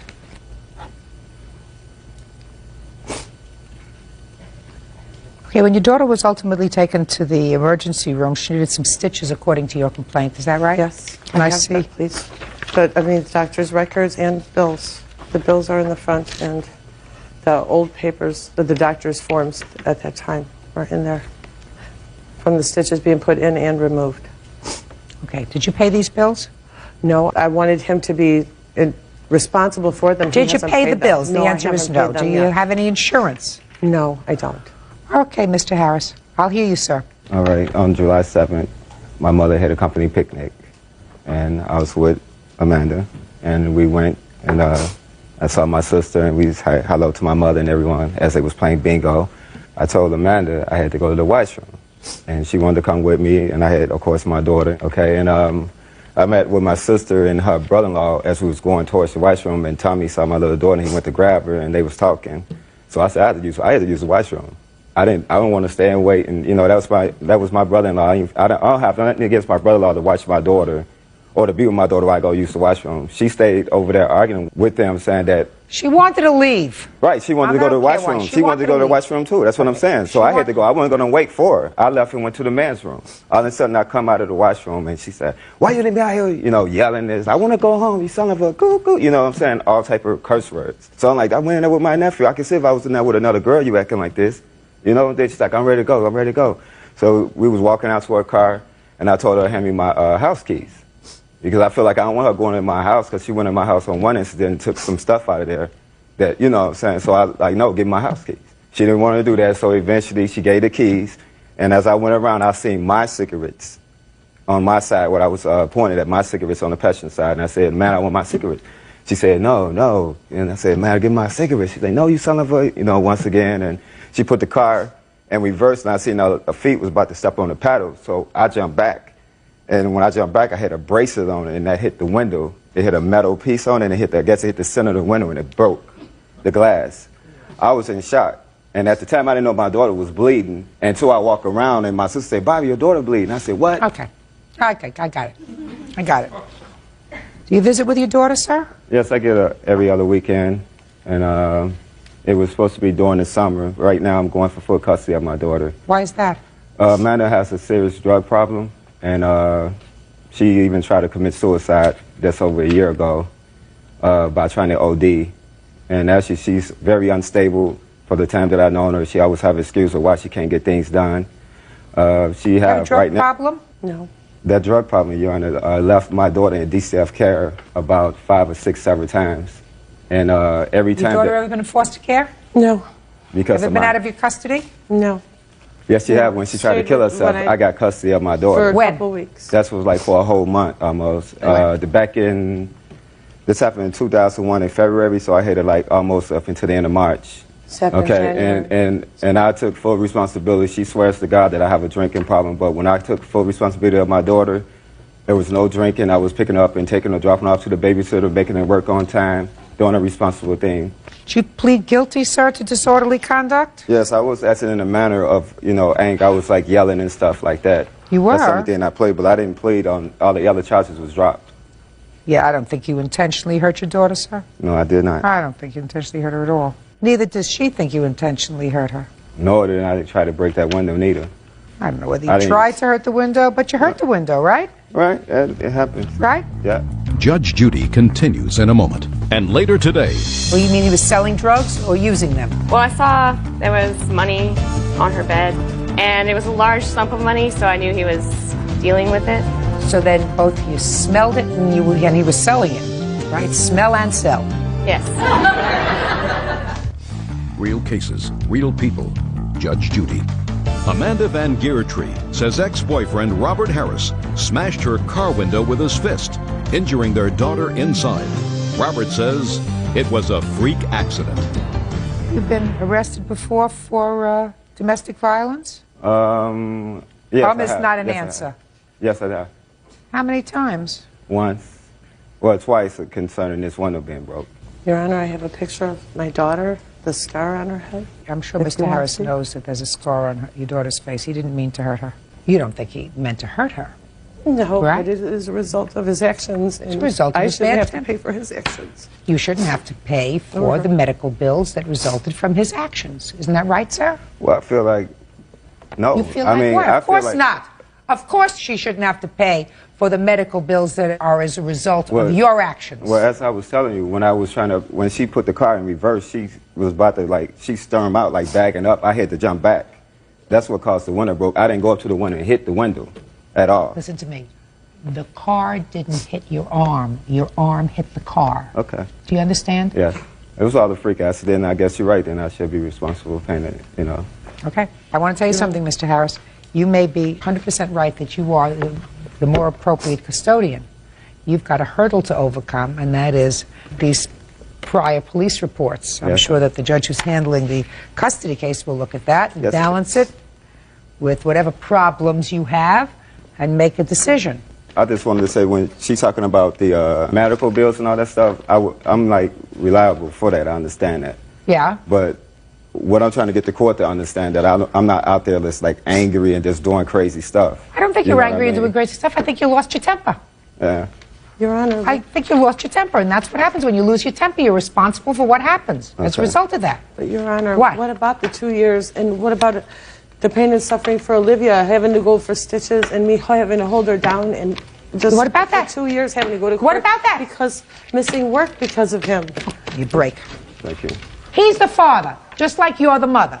There was an accident. It was caused by his bad temper.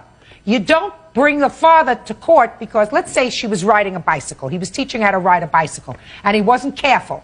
And as a result of that, the bicycle went over, and she broke an arm. You think you can bring the father to court for the broken arm because he wasn't careful, because he was negligent in teaching how to ride a bicycle? We'd be in court all the time. That's what happens to young children. Now, this unfortunate incident happened because he lost his temper. That doesn't mean you bring a father to court for pain and suffering for a daughter. She's not any more your child than she is his. Do you understand that? Good. Judgment for the plaintiff in the amount of $1,111. Parties are excused. You may step out.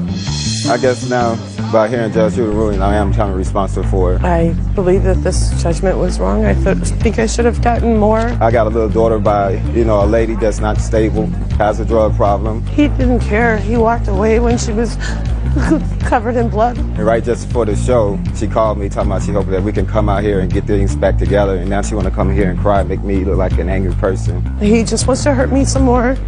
It won't stop. I think that's what's wrong, but that's how she is.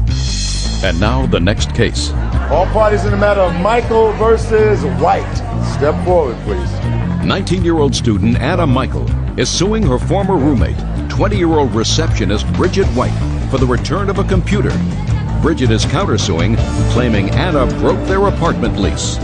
Miss Michael, you and the defendant were best friends, roommates, and it is your claim that the defendant took from you a computer that you had paid for, or mostly paid for, and you want $1,000 that you had put into the computer that she took. Correct. That's your claim. Miss White says that, yes, she took the computer. Yes, Your Honor. Because the arrangement was it was going to be yours when you fully paid for it, and you still owed some $300 on the computer. When you paid the $300, the computer would be yours. Is that right? Yes. Till she gets her money, she's got the computer, which I assume is in good condition. Yes. Good. Now, Miss White has a counterclaim. She says you stuck her with 11 months on a 12-month lease. She was able to negotiate herself out of the lease, but as a result of that, she lost her security deposit because you left. Correct. So she wants that money back from you since you left the apartment. And she also says that you took with you a camera that was half hers. She will explain to me. So let's take care of the computer first. Can I see the receipt for the computer? How much it cost?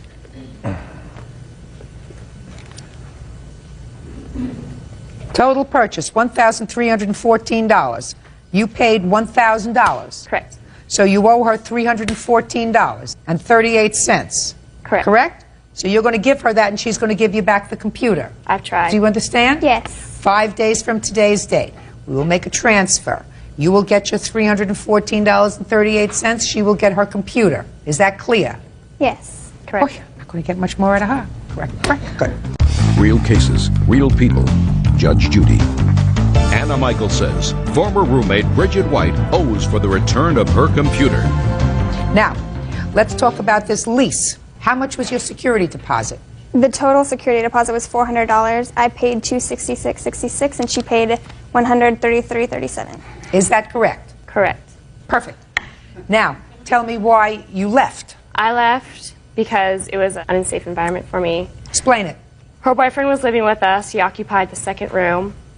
He was involved with illegal activity.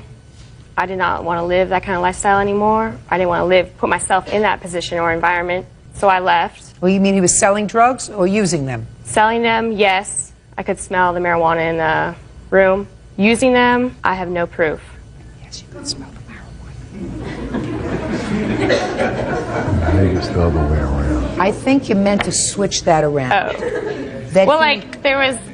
That you could smell it, so yes, he was using it, but you don't know if he was selling it because you don't have any information about that. Well, I saw there was money on her bed at multiple times, and it was a large sum of money, so I knew he was dealing with it.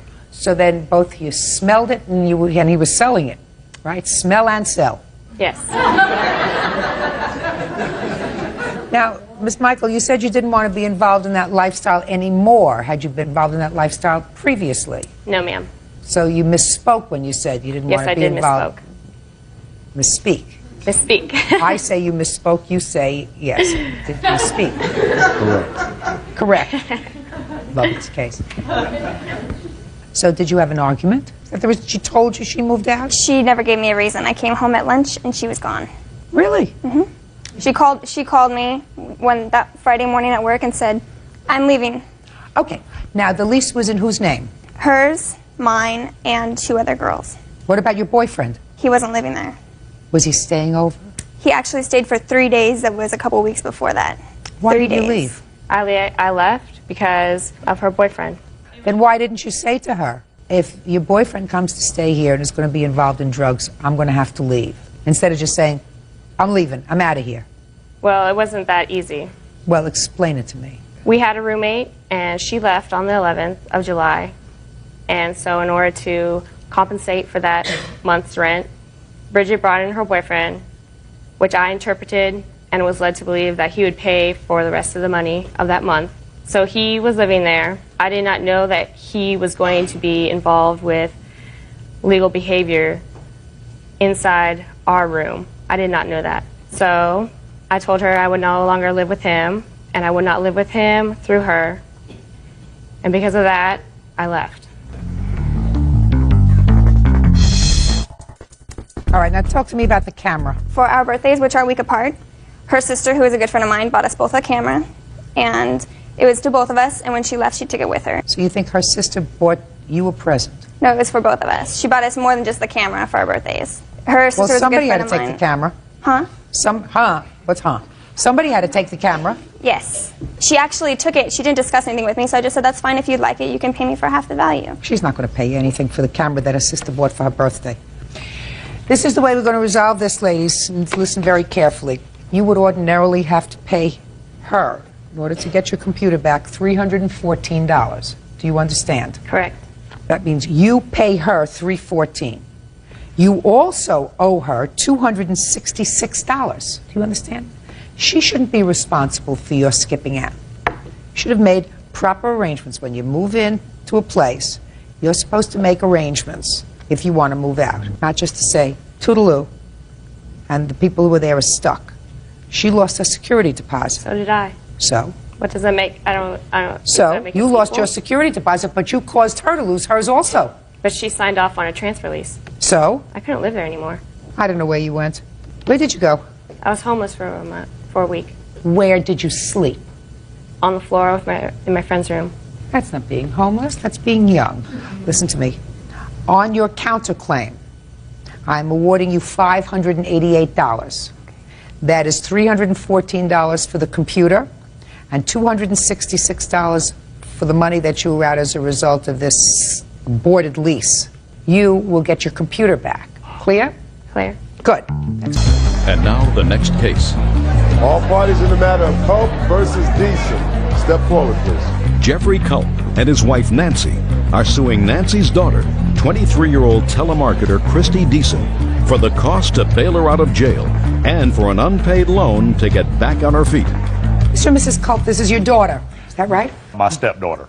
And how long have you been married to her mother? We've been married for 9 years, been together a total of 16. And how old was Miss Deason when you came into her life? 8 years old. Is that right? Yes. Your lawsuit says that your daughter owes you some money for bail and then some money that you loaned her to help her get back on her feet after a series of mishaps and missteps. The total of those loans is under $1,000. That's correct. Your daughter says that there was never an agreement to pay that money back. These were not loans. This was what family does for each other when they're in trouble. And Mr. and Mrs. Culp, I'm here to tell you that I've read your complaint, and quite simply, the complaint says she called you one night a year and a half ago from jail. She had been arrested for what? Possession of marijuana. And she said, please come and bail me out. You did. That's correct. And then later on, you loaned her money for some clothes and some startup money so that she could get on her feet. So, I have a question for you. I don't believe in going to court when you have family. Mother, child, father, child, child against parent, unless it's so much money that it really is life-altering money. $987 doesn't come under the category, to me, of life-altering money for anybody. Is that a fair statement? That is a fair statement. statement. This is not life-altering money. So then, you tell me why you chose to make an issue of this money, and I'm sure there have been other monies, but why you chose to make an issue of this money rather than just saying, look, I'm not going to loan her any more money, I'm going to write this off. Explain that to me. Judge Judy continues in a moment. I do take care of my son. I do not get child support. Where's his father? He doesn't help me. Why doesn't he help you? I've got an answer for that, Your Honor. He's useless. Real cases, real people. Judge Judy. Jeffrey and Nancy Culp say their daughter, Christy Deason, owes for bail money and an unpaid loan. Go ahead. Well, Your Honor, the money is of little consequence. There has been a history of loans made to Christy. We put her into an apartment. We paid her utilities to get her set up on her own. I spent a year with her child in my custody, living in my home. I paid all of his expenses and his medical bills. We took care of all of his clothing, his food, his shelter. And these are all things that I did because I am a grandfather. Where was she? She lived in South Carolina at the time. She was unable to care for him. None of that I'm asking for. this is a case of teaching her some responsibility. I don't think that I or my wife should be responsible for taking care of stupid things like going to jail and fines. We did bail her out of jail. We did move her into our home. We bought her clothing. We set her up with a job. I gave her a car, and she never started the job the first day. She went back to South Carolina and back into her old life. Where was your grandson all this time? He was in my custody. Where is Now, he? when she went back to South Carolina, she did take him back with her. How is he doing? He's doing very well right now. Good. With his mother? That's correct. Good. And what are you doing now? I'm a telemarketer and I wait tables in evenings. Who takes care of your son? The school. I got it arranged where I work on the weekends, waiting tables at night, and he goes to his grandmother's house on his father's side. Where's his father? He's in South Carolina as well, but he doesn't help me at all. Well, what does he do? He sells cars. Why doesn't he help you? I don't know. He's court ordered too, and he switched jobs. I've got an answer for that, Your Honor. He's useless. Oh. Good. Yeah. He's useless. Right. Would it be a fair statement, Mr. Cope, that your daughter seems to be putting things in order at this point? She is. She is trying. She's maintaining a home. She maintains my grandson. She works 2 jobs. Great. So why now have you decided to bring this lawsuit? Because Christy and I have had this conversation over and over again throughout the past year. I have asked her to, if need be, pay $5 a week toward what she owes. You know? And, Christy, let me hear. I just don't have the money. I pay all my bills by myself. I do take care of my son. Like I said, I do not get child support, so I just don't have the money. Well, let me ask you this question. Sounds to me as if your stepfather has been more like a father to you. Fair statement? Right. And what it sounds to me is that both your stepfather and your mother are saying they don't really care about money. They would like you to make some sort of a showing of responsibility. So even if you sent them $5 a month, which you can afford, believe me, you blow that on nonsense, right? Right. $5 a month, $1 a week, right? Right. A couple of cents a day. They would like you to say to them, by that demonstration, I'm acknowledging that I am responsible for these things, my fines, my bail, the things that I did to get myself into trouble. You have a problem with that? Well, I think, I helped my parents out when he was in time of need. I was 16. I was going to school. I was working in the evenings after school. I would give them my check every week to help pay bills. And I figured I did this for 2 years. When I helped them, I figured that in a time Were of you need, also living in the house? I was. Were you also Your eating? Honor, we're talking about a 16-year-old child that worked 10 to 12 hours a week in a fast food restaurant and brought me $20 to feed her and her child. I worked more than that. Fine. How much money did you give them? It was almost $200 every week. Because I worked all day on Saturday and Sundays. And then during the week, after school, I would go in at 5 and I wouldn't get out of there until 11 o'clock at night. And who was taking care of your son? My parents did help until my dad couldn't do it anymore and my guidance counselor decided to help me. But they did, for a while. Right. Quite a while, Your Honor. How long is quite a while? We did this for 2 years. Now, Miss Deason, what I'm suggesting to you is that you were found guilty and were arrested for the commission of a crime. It may have been your time of need, but when a court says, I want you to pay this fine, they don't mean I want your parents to pay the fine. You're supposed to pay the fine to teach you a lesson. Do you understand? There's a difference. You're supposed to pay the fine so that it hurts you in the pocketbook, not so that it hurts them in the pocketbook, so that it hurts you. That's different from if the family loses a job or something and everybody has to pitch in a little bit more, or if you go have a baby when you're 15 years old so that the household needs more money so that you're helping out a little bit more and they're helping out a little bit more. That's what family does for each other. But when you commit a crime and you're ordered to pay a fine, it's supposed to hurt you. It's supposed to make you think twice about doing it again. Do you understand? Yes. So, in that regard, they're right. And I think that they would be happy with $5 a month, just as long as you're saying, I admit that I did something wrong, and I am going to be responsible by paying the fines for the crime that I committed. Fair? Very fair, Your Honor. Very good. On those terms, judgment for the plaintiff in the amount of $987. That's all. 33-year-old daycare provider Rhoda Wilson is suing mother of three, 23-year-old sales rep Adrian Dixon for slander and loss of work. Order. All rise.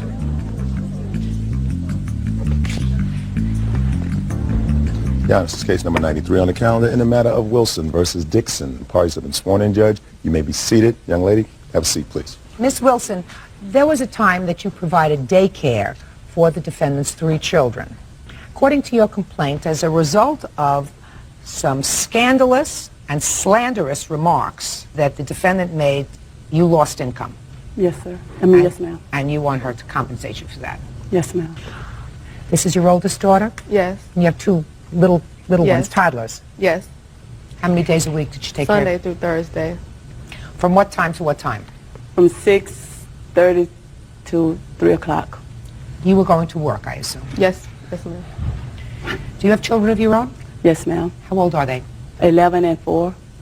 When did the trouble begin? March 22nd. And tell me what happened. Chantel had told me after That's Chantel? Yes. After I picked him up from the babysitter, from her house, she had told me that Rhoda had left him in the car alone while she went inside 2 stores, and she had the keys in the car. She had the car running also. She didn't wake up till 10 in the morning. I dropped them off at 6:30. They didn't eat breakfast. As soon as they woke up, she said, Rhoda said, come on, it's time to go. She didn't have my 1-year-old, she was 1 year, she was 1 then. She didn't have her in a car seat. She had my son. It wasn't in a car seat. He was in a like a carrier, and she didn't have him strapped in. And Tiara, my youngest daughter, was sitting on Chantel's lap in the car. And she also didn't have my permission to take them from her house. To take them off the premises? Mm-hmm. Had she ever taken them off the premises before? Not that I know of, no. Do you remember coming home and telling your mom about this car ride that you took? Yes. You want you to come up here so we can talk. Yeah.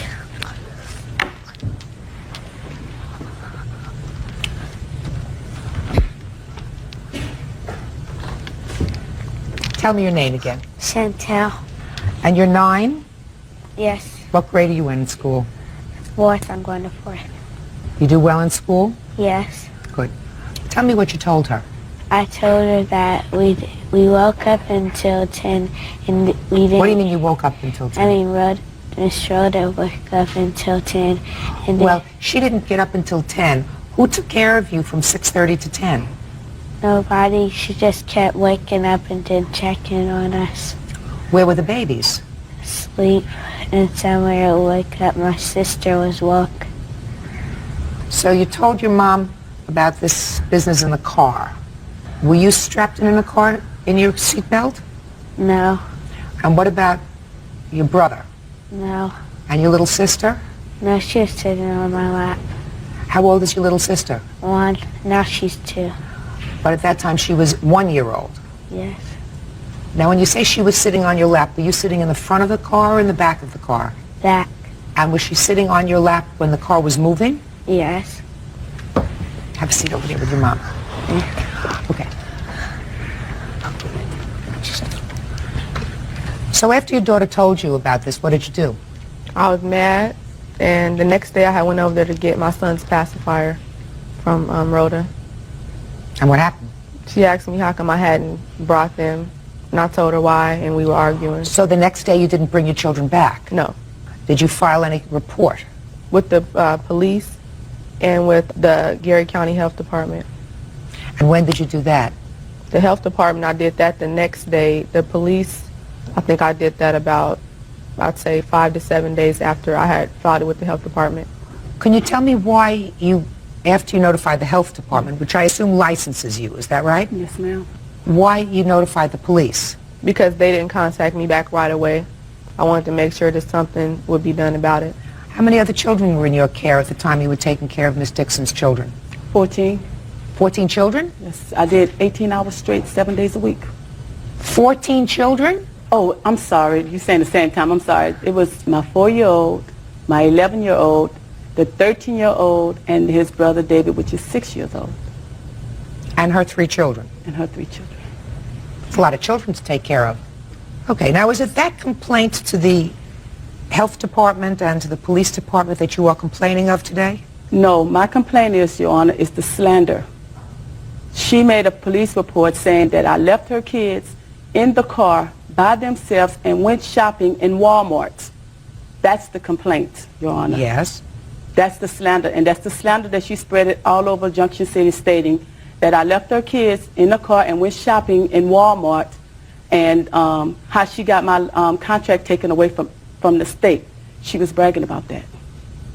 Well, let's go back a second, Miss Wilson. You did, in fact, go out to run a couple of quick errands with the children. Is that right? Yes, ma'am.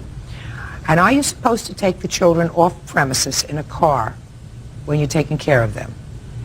With the signed permission slip, Your Honor. Do you have a signed permission slip from her? No, ma'am. So that you had no right to take them off the premises? Verbally, she told me, she asked me if it was okay for her to work 2 hours overtime. The 2 hours overtime that I was working for her, Your Honor, was my off time. She called and asked about if it was okay for her to work 2 hours overtime. I said, yeah. I said, but I have to run a couple of errands. That's what I told her. But I said, yeah, you go ahead and work 2 hours overtime. Did you have a signed permission slip from her to take her children off the premises? No, ma'am. The answer is no. No, ma'am. So you're not allowed to take her children off the premises? Verbally? Well, no, ma'am. No, ma'am. You took other children in the car with you, too, correct? Yes, ma'am. How many children other than the defendant's children were in the car? It was Xavier, the 13-year-old, David, my 4-year-old, and her 3. So you had 5 children in the car? Yes, ma'am. How many car seats did you have in the car? I had 1 car seat. And who was using that car seat? The baby. Which baby? Romeo, the 12-month-old, was in the car seat. That's her baby? Yes, ma'am. And how old is the next oldest child? The next oldest was her child, I guess she's 18 months. Was that child in a car seat? No, ma'am. You know that's against the law. Yes, I do, Your Honor. Judge Judy continues in a moment. I went in and out of those places, Your Doesn't Honor. make any difference. You left 5 children in the car for a moment. And later today, Madam, why did you sign the back of the check? Let me see, because I don't know. It's a check made out to cash. You cashed the check. real cases, real people. Judge Judy. Daycare provider Rhoda Wilson says client Adrian Dixon damaged her reputation with slander. Adrian says Rhoda neglected her children. Where was the first stop you made? The first stop I made was at the cleaners, Your Honor. You left 5 children in the car and ran into the cleaners. It was driving cleaners, Your Honor.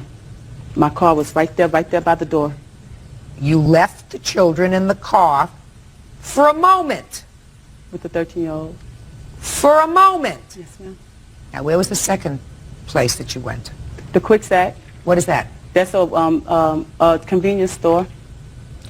And what did you have to buy there? The bread and the vanilla wafers for my PM snack. And did you take all 5 children into that store with you? No, ma'am. So, Miss Wilson, you left the 5 children in the car alone. I don't have to go any further with you. Were you issued any sort of citation? All they got me for was improper seat belting. Did you take a plea, or did you go to trial? I went to trial, Your Honor. Oh, you did, and you were found guilty? Of not properly seat belting. So you were found guilty? Yes, ma'am. Well, if you were found guilty, Miss Wilson, you were found guilty beyond a reasonable doubt, which means that you can't now bring this lawsuit against her for complaining about things, some of which you were found guilty of. And if your complaint, Miss Wilson, is that the defendant told people about it, she could do that. Your Honor, I didn't leave her kids in the car by themselves and was shopping at no Walmart. So you didn't go to Walmart, so you went to the cleaners and you went to get your vanilla wafers. What difference does it make? I went in and out of those places, Your Doesn't Honor. make any difference. Do you know how long it takes a child, a 4-year-old, to put a car in gear, even if there are no keys in the car? We haven't even gotten to the fact whether the keys were in or out of the car. But let's say you were smart enough to take the keys with you, which I'm not so sure about. And one of the children, one of the toddlers, got there and moved the gear shift so that the car was placed in drive and started to roll with 5 children in the car. Your Honor, it was just that I volunteered to work 2 hours overtime for her, and it was my off hours. I was planning. I didn't need the jeans. I didn't need the jeans, Your Honor. I just needed the bread and the vanilla wafers, and I could have done that if I wouldn't have worked overtime. Just a second. Then you say I can't work overtime. You don't take the job to work overtime, Miss Wilson, and then do the wrong thing. Yes. You didn't need the jeans, and you do without the vanilla wafers if you agreed to work 2 hours overtime. You were going to get paid for 2 hours overtime, right? Yes, ma'am. Right? Miss Wilson, you don't have a case. Your case is dismissed. That's all. Parties are excused. You may step out. Come on. She slandered and lied about everything in a police report. Junction City is so small, it's like air freshener. You spray a little bit, it's all over with a matter of seconds. She's mad because she lost her contract and she can't get no more money for not doing the job that she was supposed to be doing. She was doing the job wrong. 18-year-old waitress Nicole Michaud is suing former friend, 18-year-old cashier Danielle Faria. Nicole claims Danielle tampered with her hair conditioner, causing her hair to fall out. Order. All rise.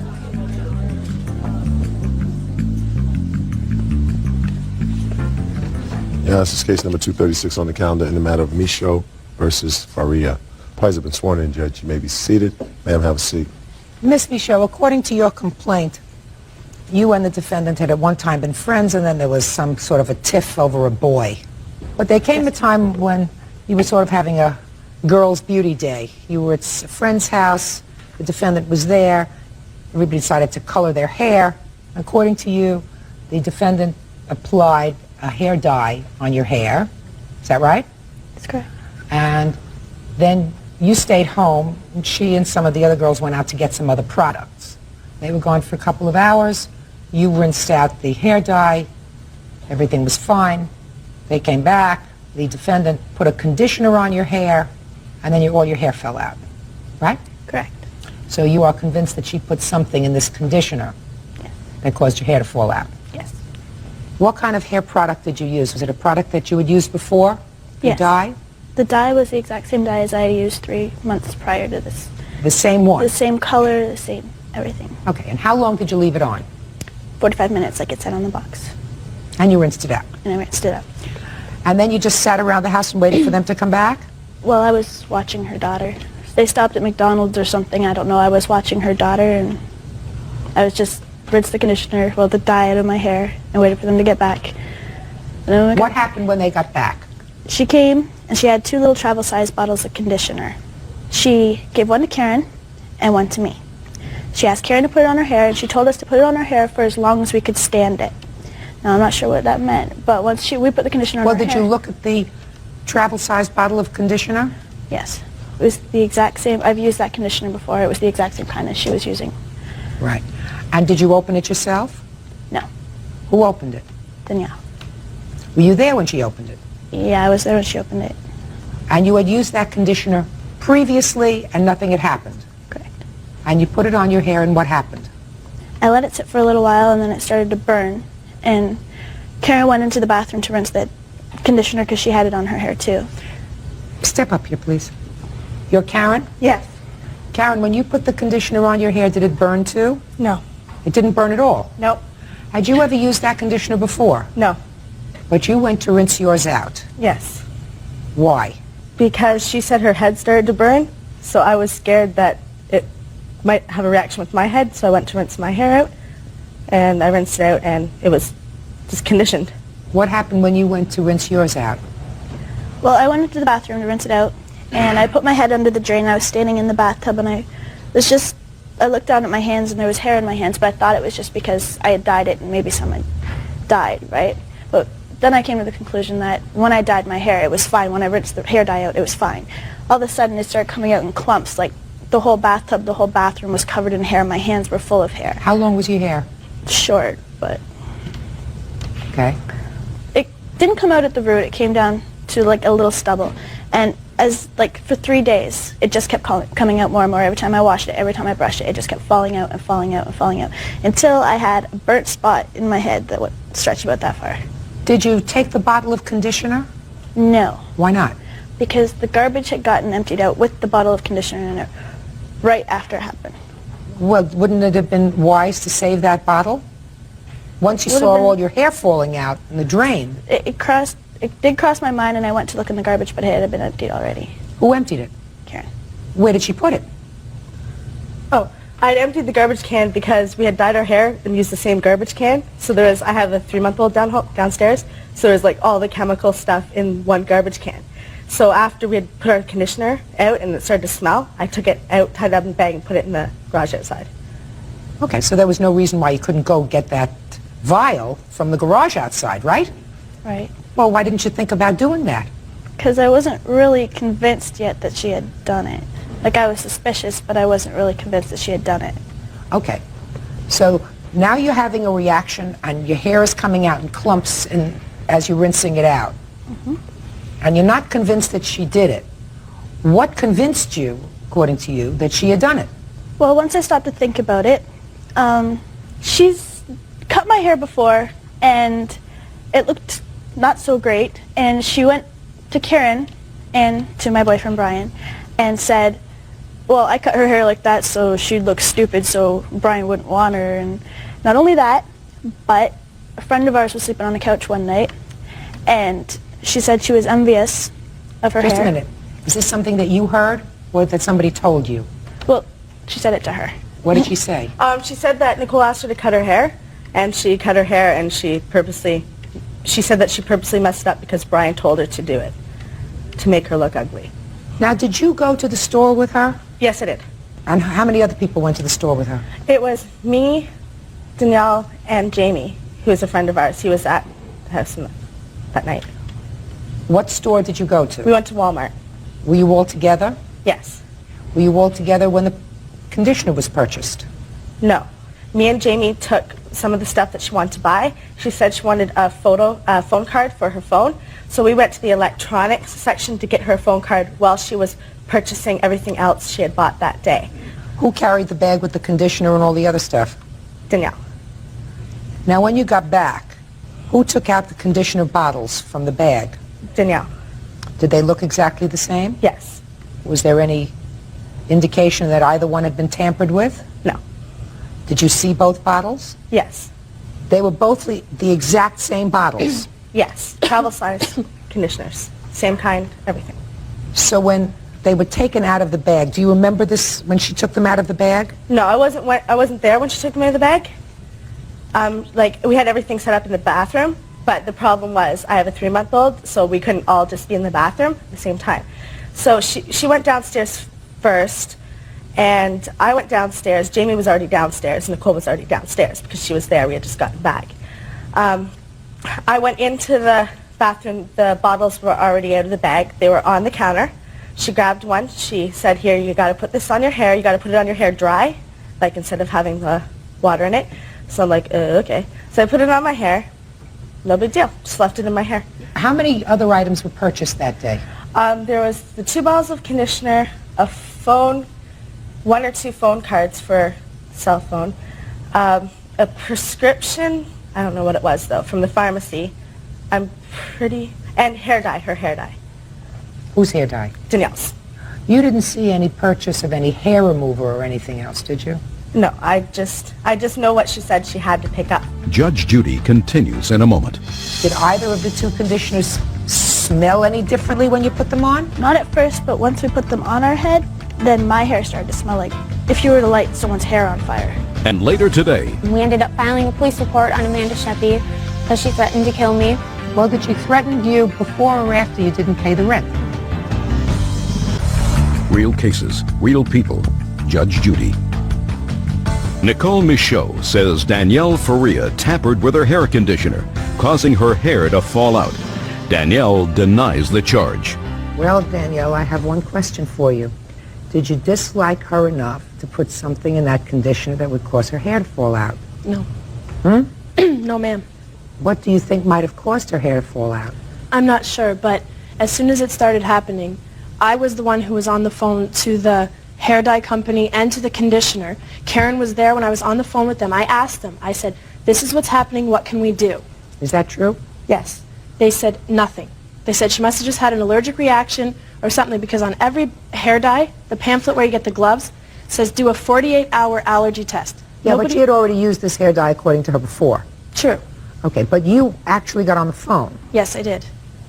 Did anybody suggest that you get the little bottle and find out anything about the bottle? Well, no. The actual hair company that we used, the actual product, they were closed. Like when I called, this was at probably like 10 o'clock at night, they were closed. So I called L'Oreal, which was the product that I used, just the number off my box, and they're the ones who told me this, and they said just make sure she doesn't brush her hair or whatever. And the conditioner didn't even cross my mind, because conditioner, you wouldn't think it would do anything. You told her to put it on and leave it on as long as you could. Mm-hmm. Did you tell her that? Yes, I did. Why? Just because that's what the lady at the Walmart told me when we were shopping. I didn't even remember, I didn't even think of getting the conditioner until we had talked to the cosmetician, whatever she's called, at the Walmart, and she had said that because Nicole wanted to dye her hair black, then put blonde peroxide streaks into it. So I asked her, I said, well, what can we possibly use I know her hair is going to be damaged either way, but what could we possibly use to at least save it a little bit? And that's what she gave me, was those 2 conditioners. You know what your problem is? What you think, Nicole, may have happened. It is possible. But the one thing that you would have had to establish that Danielle did something purposefully to you is to have saved the bottle, right? Yes. Wasn't put in a trash compactor, it was just outside in the trash. All you had to do was open up the trash, dig in, find both bottles, because you don't know which one is which. You would have had both bottles. They could have been tested to see if there was anything in there. Did either of the 2 conditioners smell any differently when you put them on? Not at first, but once we put them on our head, then my hair started to smell like, if you were to light someone's hair on fire, that's what it started to smell like. The entire basement smelled like burned hair, and hers smelled fine. Just smelled like regular. And her smelled fine? Yeah. What kind of dye did you put on your hair? Same as hers, nice and easy. Were you planning on putting blonde streaks in your hair? I was, but I hadn't gotten that far yet, because she had given me the conditioner and said, if you put this on your hair, then it'll stop it from dyeing when you put the blonde streaks in. And so I did. Do you understand what the problem is? I mean, what you're accusing her of is a serious assault. Tampering with a product in order to cause danger to you. I don't know if that's true. I mean, she purchased the product. There was no indication that they were tampered with before it was put on your head. Is it possible that she went into the store, purchased these 2 vials, went over to a different area, picked up a hair remover, poured some out somehow, right? Filled up your bottle with, or part of your bottle with a hair remover? I mean, is that possible? I think it is. It's possible. It's unlikely that somebody wouldn't have seen all this activity going on in the store, right? It's true, but we never really asked anybody in the store if they'd seen anything weird. Well, if you never asked anybody, then that's your problem, because you're suing her. You go into the store and you ask a question, and you get the evidence. The proof is in those little bottles. But before I'm prepared to say that this young woman committed a felony, which is really what you're talking about, because that would have been a felony, I need more proof than that, and so does every other court. I think you look terrific. And it's going to grow. It's a style, anyway. Still have the same boyfriend? Kind of, I guess. We still associate. Okay, good. All I can tell you is, Miss Faria, if you did what she thinks that you did, if you did, that's a terrible thing. Unfortunately, she can't prove it. Thank you. Thank you. Why does that excuse? They step out. Danielle has a way of getting in and making everything look like it's okay for a little while, and then pushing everybody out and ruining everybody's life. Nicole has a way to turn everything. She's a drama queen. She screams it for attention, and she'll do anything to get it. I'm not going to let her touch me.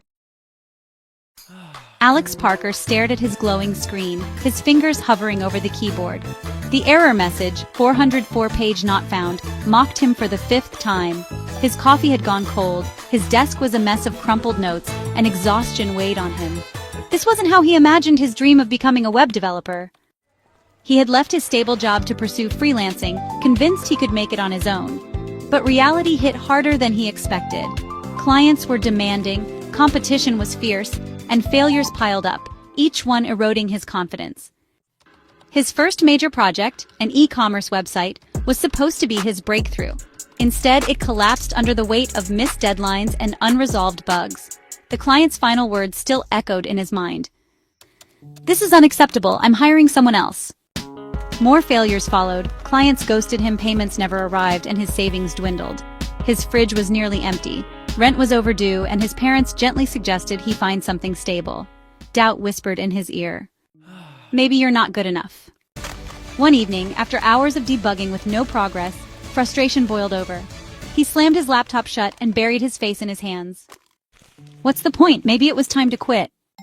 Then his phone buzzed. A message lit up the screen. "Hey Alex, I saw your work on GitHub. Impressive stuff. We're looking for a developer for a new startup. Interested?" His heart pounded. Someone actually saw value in his work? He hesitated, then typed back, "Yes, I'd love to." This time he approached the project differently. He studied his past mistakes, refined his coding process, and worked tirelessly. He barely slept, surviving on ramen and coffee, but for the first time in months he felt alive. When the moment came, he hit deploy. The site went live, fast, polished, flawless. The client's response made his chest tighten with emotion. "This is incredible, exactly what we wanted." That single project changed everything. The startup loved his work so much they hired him full-time. More clients followed. A year later, Alex wasn't struggling anymore. He was thriving, working with international clients, living in a high-rise apartment with a breathtaking city view. Looking back, he realized success wasn't about avoiding failure. It was about pushing through it. If he had quit that night, he never would have known how close he was to a breakthrough. Every profession has struggles. Every journey has setbacks. But sometimes the moment you feel like quitting is when you're closest to success. Keep going. Your next breakthrough might be just one more try away.